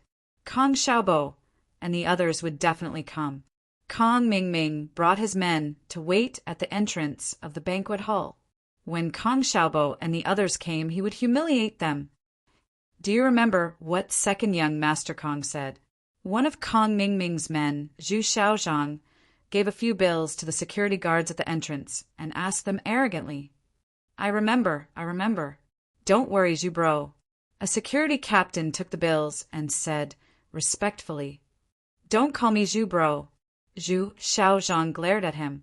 Zhu bro and pig bro had the same pronunciation, which made him a little unhappy. Call me Xiaozhang bro, understand? Xiaozhang bro and arrogant bro had the same pronunciation. So Zhu Xiaozhang preferred people to call him arrogant bro.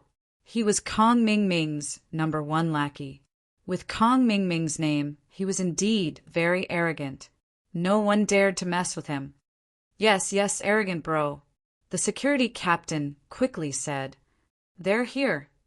Another of Kong Mingming's men, Wang Shubing, had sharp eyes. He saw Lin Yi's broken van driving towards them. He had already memorized the license plate number. Last night, he went back and forth to look for the van, but he couldn't find it. The security captain and the guards who were in charge of guarding the door nodded.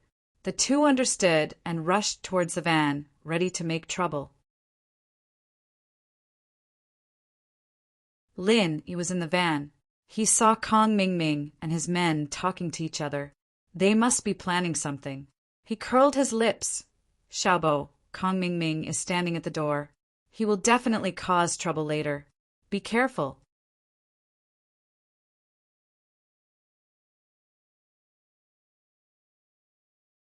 Chapter 369. Why did she come? Chapter 369. Why did she come? N. Xiaofan already knew that Kong Mingming didn't like her at all and was just playing with her.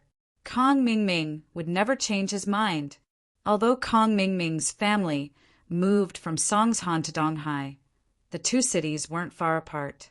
He would have come back to see Xiaofan a long time ago if he wanted to. Why would he ignore her? The reason why Xiaofan was so determined to face Kong Xiaoming again was because she wanted to let her subconscious know that Kong Xiaoming was a bad guy. He wasn't her lover at all. Lin Yi parked the car and got out, followed by Kong Xiaobo, Tang Yin, and Xiaofan. You guys, what are you here for? Security A pointed at Lin Yi and asked, "We're here for the birthday banquet." Kong Xiaobo suppressed his anger and looked at the three security guards. He knew that they were sent by Kong Mingming after Lin Yi's reminder. Xiao Fun grabbed onto Kong Xiaobo's hand tightly, not daring to let go. She didn't even dare to look at Kong Mingming. "Birthday banquet? Where's the invitation? Take it out." Security B extended his hand and asked, "I'm here for my second grandpa's birthday banquet. Why would I need an invitation?" Kong Xiaobo frowned.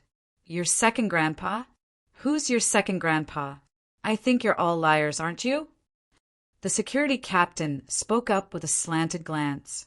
"My second grandpa is Dr. Kong." Kong Xiaobo was getting impatient. "Don't be instigated by others." "Instigate? What are you talking about?"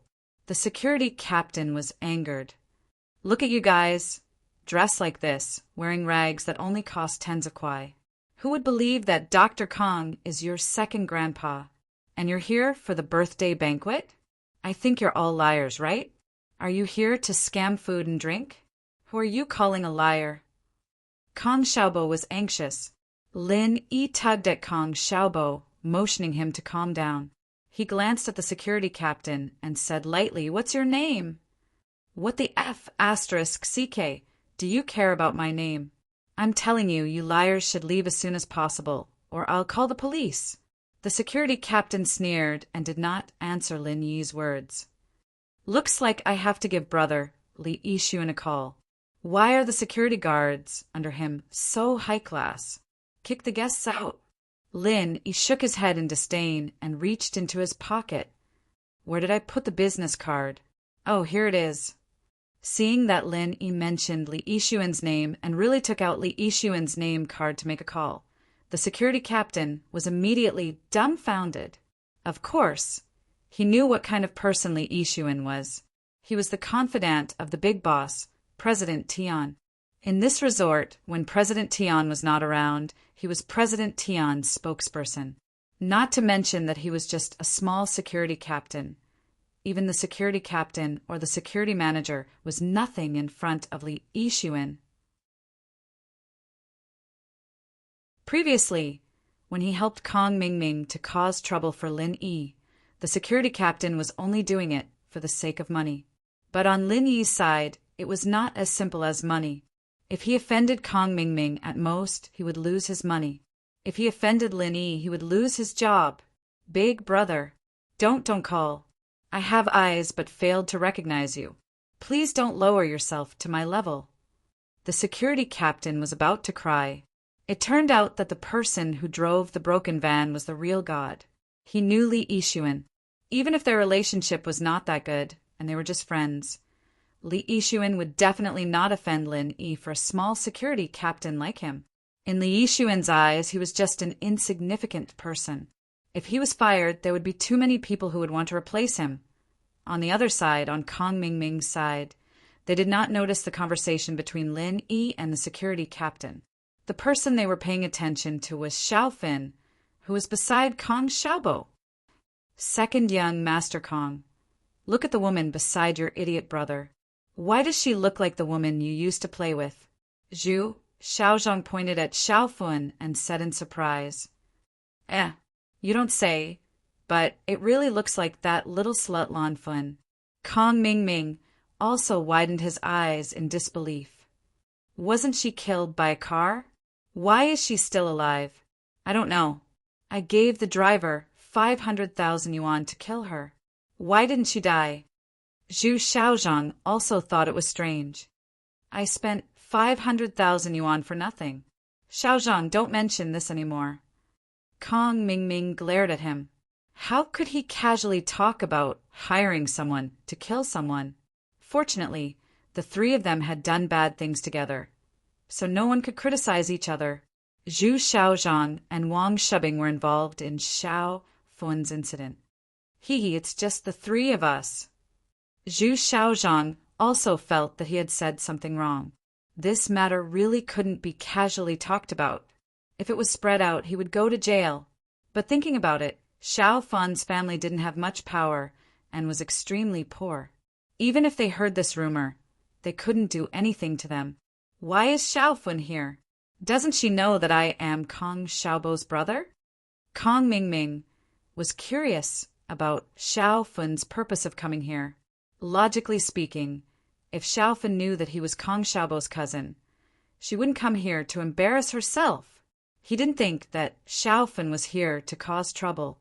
Since she dared to come here to cause trouble, it was impossible for her to get any benefits. He wouldn't give it to her. She shouldn't be stupid. She wouldn't come here to embarrass herself, right? I was worried that I couldn't find a reason to humiliate them. Let's go and humiliate them. Zhu Xiaozhang smiled and suggested, let's go and see what this bitch wants to do. Kong Mingming also wanted to see what Xiaofun was here for. You guys move aside first. Zhu Xiaozhang waved his hand at the security team leader, indicating that there was nothing for them to do. Zhu Xiaozhang's attention was on Xiaofun. He didn't see what happened between Lin Yi and the security team leader. He thought that they were humiliated badly. Yes. The security team leader was thinking about how to leave, but Zhu Xiaozhang came and gave him a chance to leave. If he didn't leave now, when would he leave? The security team leader quickly left with his subordinates. This kind of family's internal conflict wasn't something an outsider could participate in. Although it seemed that Kong Xiaobo's side was at a disadvantage, they actually knew Li Yixuan.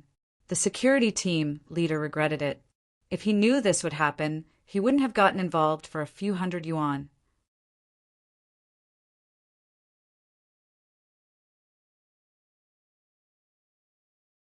Chapter 370. A slap. Whether it was Kong Mingming, Zhu Xiaozhang, or Wang Shubin, they all thought that Xiaofun came here by accident, and she didn't know that Kong Mingming would show up here. The most amazing thing was that Xiaofun's boyfriend seemed to be Kong Xiaobo. Xiaofun was shaking with anger after hearing Zhu Xiaozhang's words. She held onto Kong Xiaobo's hand tightly, her eyes filled with stubborn anger. Xiaofun knew Zhu Xiaozhang. He was one of Kong Mingming's followers. Back then, when she and Kong Mingming were together, he followed behind her and called her sister-in-law. Sweet and sweet. But now he was calling her a bitch. I don't know you. Who are you? Xiaofun understood Kong Mingming's feelings after hearing Zhu Xiaozhang's words. She finally gave up on Kong Mingming. If Kong Mingming had a shred of consideration for their relationship, he wouldn't have let Zhu Xiaozhang say those words. And after Zhu Xiaozhang said those words, Kong Mingming acted as if it was only natural. This meant that Kong Mingming never loved her. He was just toying with her feelings.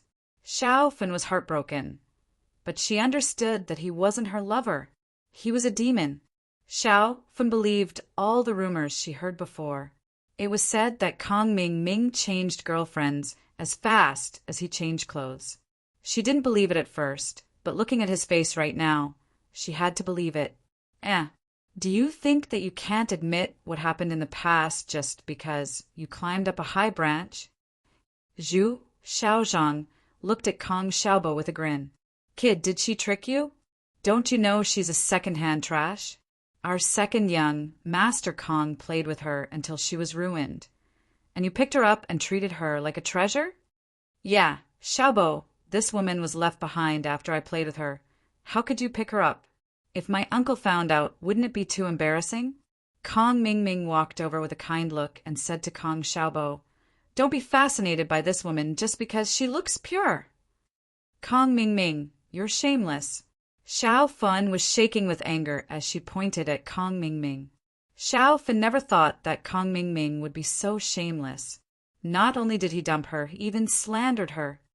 I'm shameless? I don't think so. Kong Mingming shrugged. Some people like to be played by others.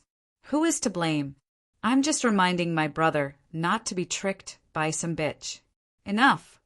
Seeing that Xiaofun was about to cry, Kong Xiaobo suddenly roared. Kong Mingming, you'll die a horrible death. How can you say that about Xiaofun? You're her first love. She loved you deeply and gave everything to you. How can you say that about her? Do you still have a conscience? Huh? You don't even call me cousin because of a bitch? You even called me by my name? Kong Ming Ming sneered. Her first love? So what? Who asked her to be a fool? I'm tired of playing with her, so naturally I don't want her anymore. Am I supposed to raise her all the time? Although my family is rich, the number of women that I dumped is at least 80. If I bring all of them home to raise, I'll be poor. Hearing Kong Ming Ming's shameless words, Xiaofan finally couldn't hold back her tears. He was too shameless, destroying the last bit of hope in Xiaofan's heart, even if he calmly said that he didn't like her anymore. So they broke up. Xiaofan could still accept it. But Kong Ming Ming said that she was a fool. He said that she gave everything for him was a fool. Xiaofan cried. She cried sadly. How can you say that? I already knew that you're not a good person. I should have forcefully broken you guys up. Tang Yin was infuriated as well. She pointed at Kong Xiaoming, the heartless bastard, and couldn't help but curse. You are too wicked. I was wondering who it was. Isn't this Tang Yin? I haven't seen you for a few years. You've gotten prettier? Why, is this your boyfriend? He's just SOO. Kong Ming Ming glanced at Lin Yi with a hint of jealousy. Back then, he failed to pursue Tang Yin, so he changed to pursue Xiaofan. He was still brooding over the fact that he didn't get Tang Yin. Driving this broken car is really degrading. Tang Yin, I didn't expect your taste to be so bad. That's right. Follow our second young, Master Kong. I'll buy you a 200,000 yuan car tomorrow. Zhu Xiaozhang jumped out and promised to Tang Yin, you won't have a future if you follow this idiot. Lin, he didn't want to get involved in Kong Xiaobo's family business. No matter what, it was his family business. Letting him settle it himself was the best solution. Lin, he was only a bystander. He only needed to watch Xiaofan's illness. But he did not expect that this Zhu Xiaozhang diverted the trouble to someone else and bullied his head. If Lin he could endure being called an idiot, he wouldn't be Linny. Pa! A crisp slap flew over, causing Zhu Xiaozhang to stumble on the ground. Zhu Xiaozhang cried out in pain. He spun 3 times on the ground and spat out 2 bloody teeth. His cheeks instantly swelled up like a steamed bun. Security, security! Arrest them! Xiaozhang was stunned by the slap, and when he came back to his senses, he started yelling incoherently. How dare Lin he hit him?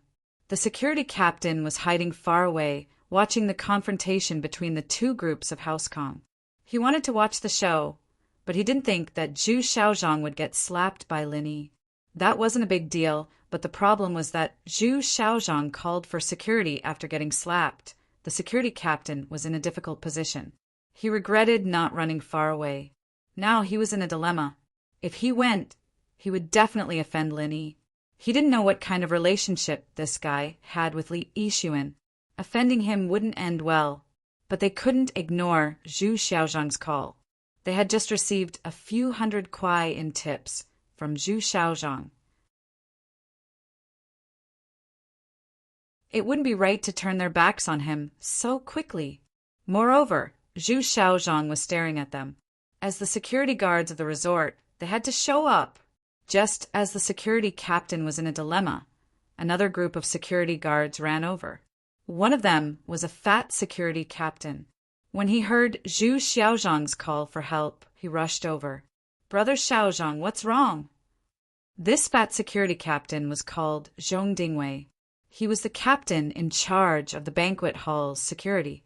He had received a 2,000 kuai red packet from the Kong family, so he did his best for the Kong family.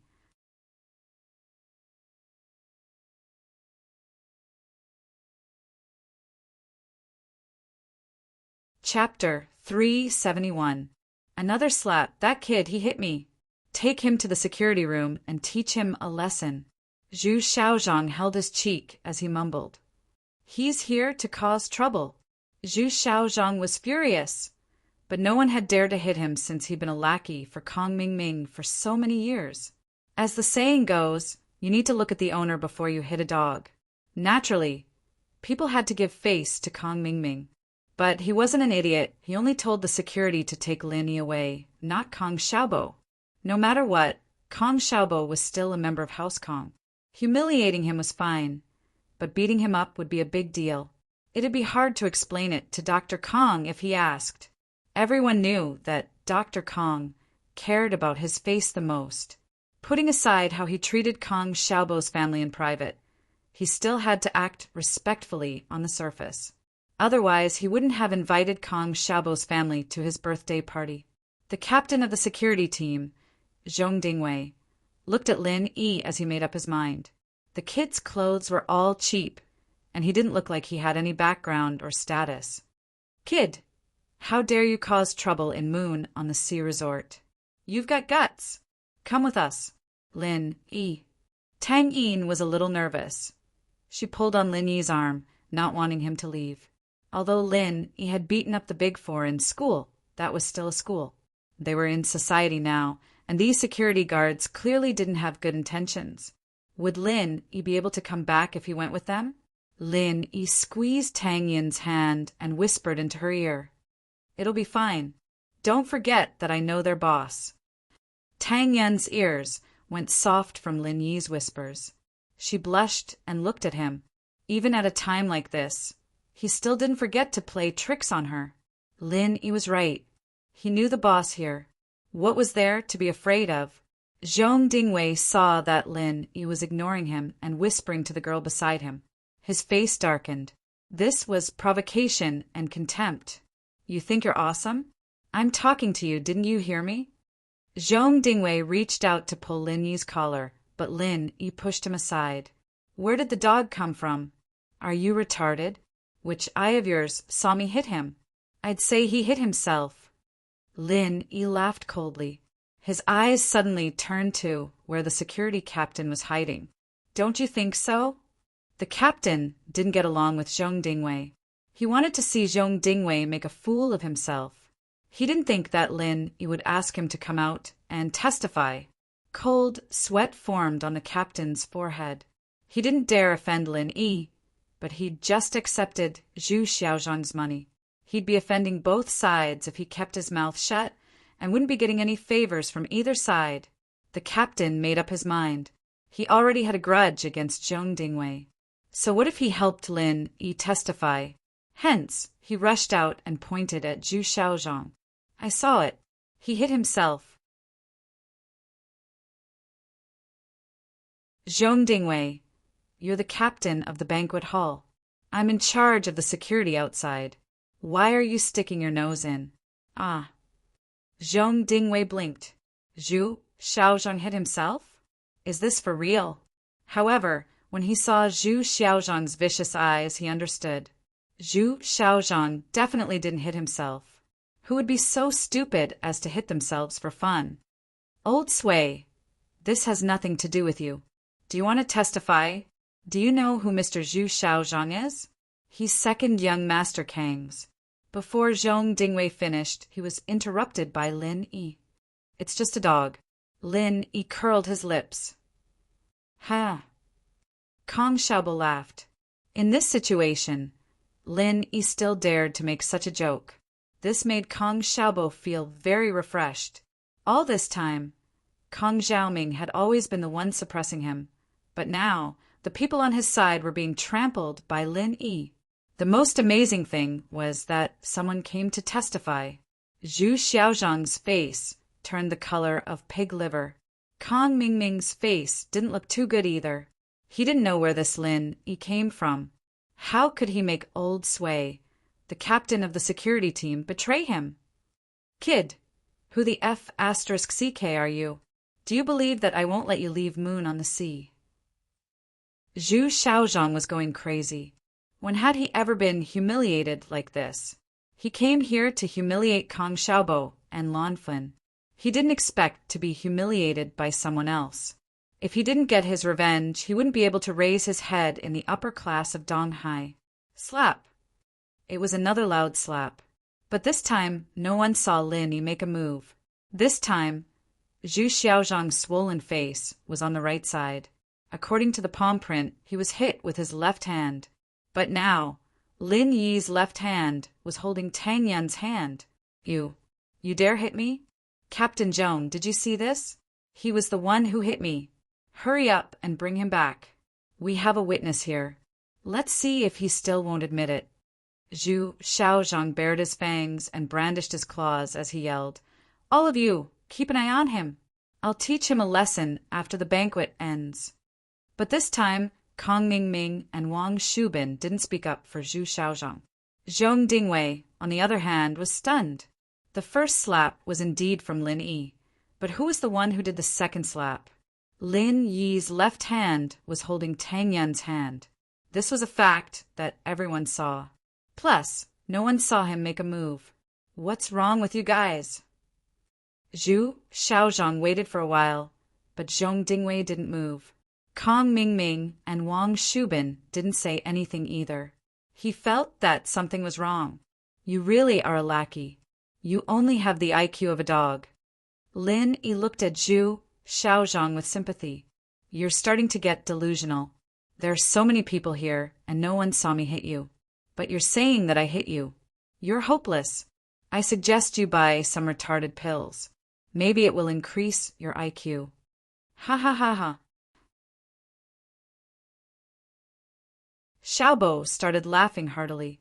He'd never felt so proud of himself before, and seeing Zhu Shaozhong and the others get humiliated was incredibly satisfying. Even Fun, who'd been crying a while ago, had a smile on her face. She, too, felt like she'd vented her anger.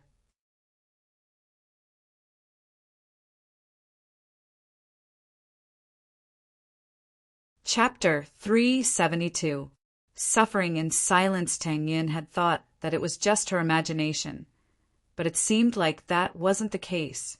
Lin Yi had made his move, but it was too fast and too ingenious. No one saw how he did it. Tang Yin was pleasantly surprised. She blamed Lin Yi for being so evil, making Zhu Shaozhong suffer in silence. It's your doing, right? Shaozhong didn't believe that Lin Yi wasn't the one who hit him. His face was swollen. Captain Joan, pull out the recording and see if it's him. Shaozhong wasn't that stupid. He was furious, but he still thought of using the recording as evidence. I'm sorry, but I'm the one in charge of the security at the entrance. I refuse your request. Old Sui was already standing firmly on Lin Yi's side, so he had to go all the way. There's so many people here, and none of them saw this Mr. hit someone. Your request is unreasonable. Are you saying that we're all blind? Shaozhong, of course, wasn't calling him blind. Even if he did, he wouldn't say it out loud. He was only suspecting that Lin Yi had used some sort of distraction tactic to achieve his goal. Old Sui, you're here to protect these troublemakers, aren't you? Dingwei couldn't find any evidence, but he couldn't just ignore what was happening in front of him. He had to start from another angle. I'm just telling the truth. I really didn't see anything, and neither did you. Old Sui said faintly. All right, Old Sui. Don't you know that Mr. Zhu and Master Kong are our honored guests? Li Bro specifically told us to ensure their safety. Now that Shaozhong Bro is in trouble in your turf, I'd like to see how Li Bro is going to handle this. Dingwei pulled out his walkie-talkie and pressed a few numbers and a call button. He and Old Sui were of the same rank, both security captains. They didn't have any direct superiors or subordinates, so Old Sui could only use his superiors to pressure him. Whatever. When Old Sui heard that Zhong Dingwei was looking for Yixuan, he was overjoyed. He was afraid that Old Sui would not look for him. Now that Yixuan was here, and he knew Lin Yi, things would be easier. Dingwei Zhong thought that Lao Sui was being stubborn. He sneered and said to the walkie-talkie, Brotherly, there are some problems at the entrance of the banquet hall. Someone is beating up our VIP, and Captain Sui is covering for him. Okay, I will wait for you. After Zhong Dingwei finished, he looked at Old Sui proudly and thought to himself, Let's see how you die. When Li Yixuan heard that someone was beating up a VIP, he didn't dare to delay and immediately rushed over on his electric scooter. However, when he got off the scooter, he saw Lin Yi. Li Yixuan hesitated for a moment before deciding to greet Lin Yi first. Lin Yi was someone that President Tian had specially briefed several times. Li Yixuan naturally knew that if he wasn't an important person or had a close relationship with President Tian would not have briefed him so many times. "Mr. Lin, you're here too." Li Yixuan walked over quickly and politely extended his hand to Lin Yi. Lin Yi extended his hand and shook Li Yixuan's hand casually. "I'm accompanying a buddy to his second grandfather's birthday banquet." Li Yixuan nodded and said politely, "Mr. Lin, please go ahead. If you have any instructions, just give me a call." Li Yixuan thought that Lin Yi was just passing by and wanted to enter the banquet hall, so he didn't pay much attention. However, Li Yixuan's words shocked everyone present, including the security captain, Ding Weizhong. He finally understood why old Sui lied through his teeth and stood firmly on Lin Yi's side. He knew that Lin Yi was Li Yixuan's real VIP. From Li Yixuan's words, his attitude towards Lin Yi could be seen. Ding Weizhong looked at old Sui's bright smile and wanted to punch him. He had been tricked by old Sui. It wasn't worth it for him to stand out like this. He had pleased Zhu Xiaozhang, but he had offended Li Yixuan. "Little Zhong, what's going on? Who beat up a VIP?" Li Yixuan asked Ding Weizhong after he and Lin Yi exchanged greetings. "Hee brotherly, it's like this. This Zhu Xiaozhang guy said that I beat him, but I didn't. Everyone saw it clearly. But this Captain Zhong also said that I beat Zhu Xiaozhang." Lin Yi said plainly. "Oh." Li Yixuan was stunned. He didn't expect this to be related to Lin Yi. "I can testify that Mr. Lin didn't beat Zhu Xiaozhang. Everyone here saw it. Brotherly, you can ask the crowd." Old Sui said confidently. Lin Yi did slap Zhu Xiaozhang, but there was no one at the banquet hall. Ding Wei wasn't there either. As long as Lin Yi didn't admit it, no one would testify for him. But the second slap was not only witnessed by Ding Weizhong, but also by the crowd. No matter who was asked, they could all testify that Lin Yi didn't beat Zhu Xiaozhang. "Little Zhong, what's going on?" Brother Li's face darkened. Although he felt that there was a problem, old Sui's words were most likely credible. Seeing that the crowd didn't refute him, he was even more convinced that Ding Weizhong was lying. This, maybe I saw it wrong. How could Ding Wei not understand the situation? If he still dared to help Zhu Xiaozhang, he would be offending Li Yixuan. "Ding Weizhong, IF King gave you 2,000 yuan, and you're saying you saw it wrong?" Zhu Xiaozhang exploded. He was hit, but no one believed him. His face was swollen like a bun, but no one believed him. Was there anything more painful than this in the world? Was there? Oh! The crowd of onlookers burst into laughter. Zhu Xiaozhang didn't shout about the inside story. Although they didn't see how Lin Yi hit Zhu Xiaozhang's face was indeed swollen. Some people still suspected that Lin Yi did something to it. But now that Zhu Xiaozhang was yelling like this, there was no doubt that Zhu Xiaozhang was the one who bribed Zhong Dingwei, and that he was beating himself up. Li Yixuan's gloomy gaze stopped on Ding Weizhong's face. "Go back to the security office and write a self-reflection. If you can't do it, then get out." How could Ding Wei dare to say no? He ran away with his tail between his legs, leaving the furious Zhu Xiaozhang behind.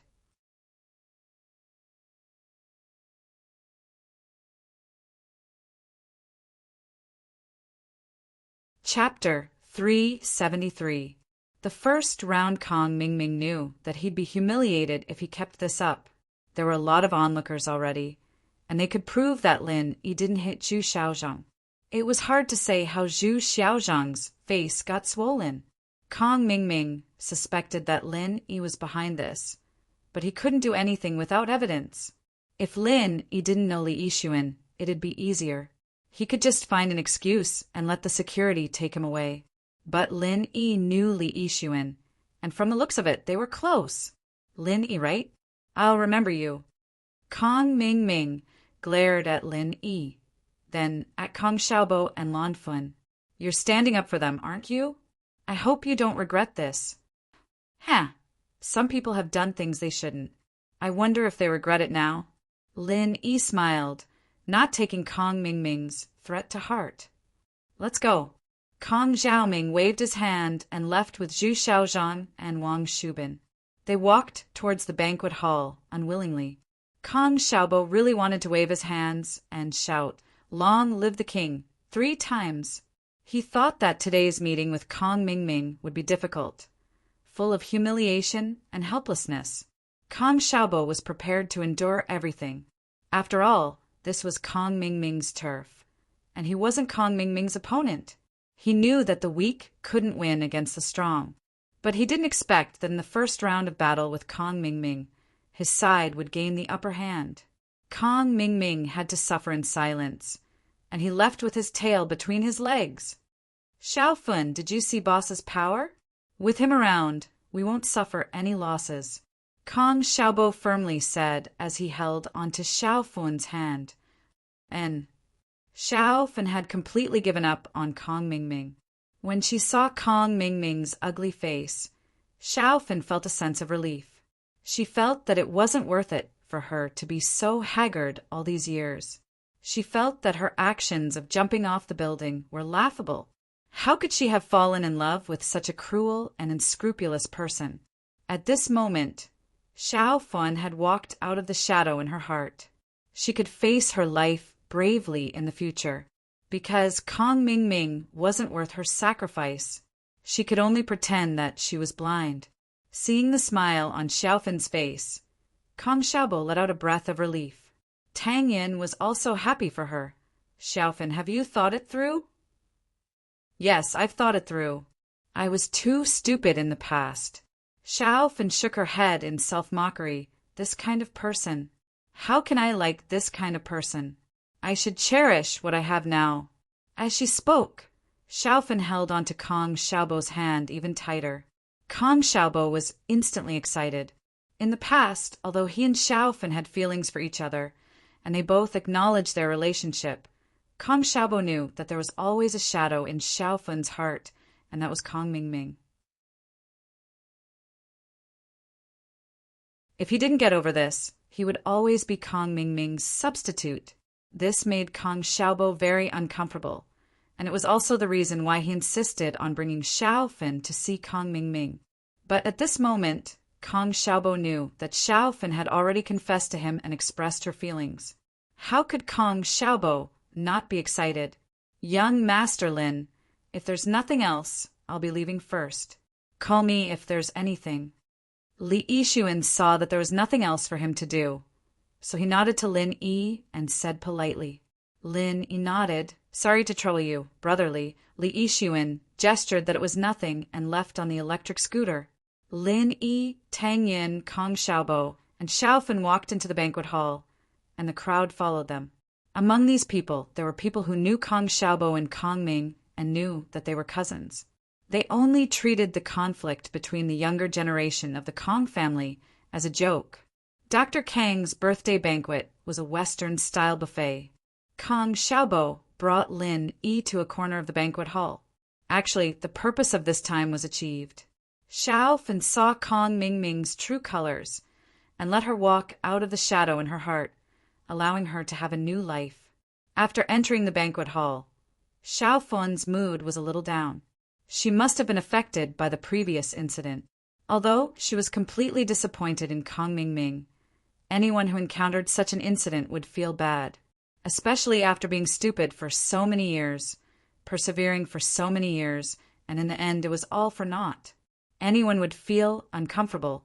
Tang Yin persuaded Xiaofun softly, but this kind of thing didn't need anyone to persuade her. She would be fine after a few days. Boss, since we're here, it's not good for us to leave immediately. But after the younger generation celebrates the birthday, we can leave directly. I don't want to stay here for another minute. Kong Xiaobo was extremely disgusted with Kong Ming's face. Is that person your father? Lin Yi didn't answer Kong Xiaobo's question. Instead, he pointed at a middle-aged man not far away. Beside him was Kong Mingming, who was gesticulating and saying something. It's my dad, but what is Kong Mingming doing? Kong Xiaobo was stunned. He didn't understand why Kong Mingming went to look for his father. Could it be that he went to complain? Kong Mingming couldn't be such a coward, right? After being humiliated at the entrance, he went to complain to the adults? I'm guessing that it's about Xiaofun. Lin Yi frowned. I didn't expect Kong Mingming to be so mean. He actually went to your dad and said bad things about Xiaofun. F***CK, his 18 generations of ancestors. Kong Xiaobo was furious. If what Lin Yi said was true, then wasn't Kong Mingming a little too despicable? His 18 generations of ancestors. Isn't it your 18 generations of ancestors? Lin Yi smiled. Actually, it's nothing. You should think about it. You will have to tell your parents about this matter sooner or later. After he said this, you can tell your parents about Xiaofun's experience. I think they aren't unreasonable people. Lin Yi saw that Kong Xiaobo's father was a good person. Although he wanted to save some face, he wasn't a cold-hearted, bad person. As long as he was reasonable and moved by his emotions, it wouldn't be difficult for him to accept Xiaofun. Really. Kong Xiaobo heard Lin Yi's words and was overjoyed. Bro, you aren't lying to me, right? Why would I lie to you? Lin Yi shook his head. If it doesn't work, I can help you. Lin Yi's understanding of people's hearts was very accurate. He could help Kong Xiaobo. You're tuning in to the Thunder Spear YouTube channel. Don't forget to subscribe and join us on this journey to catch the most captivating stories.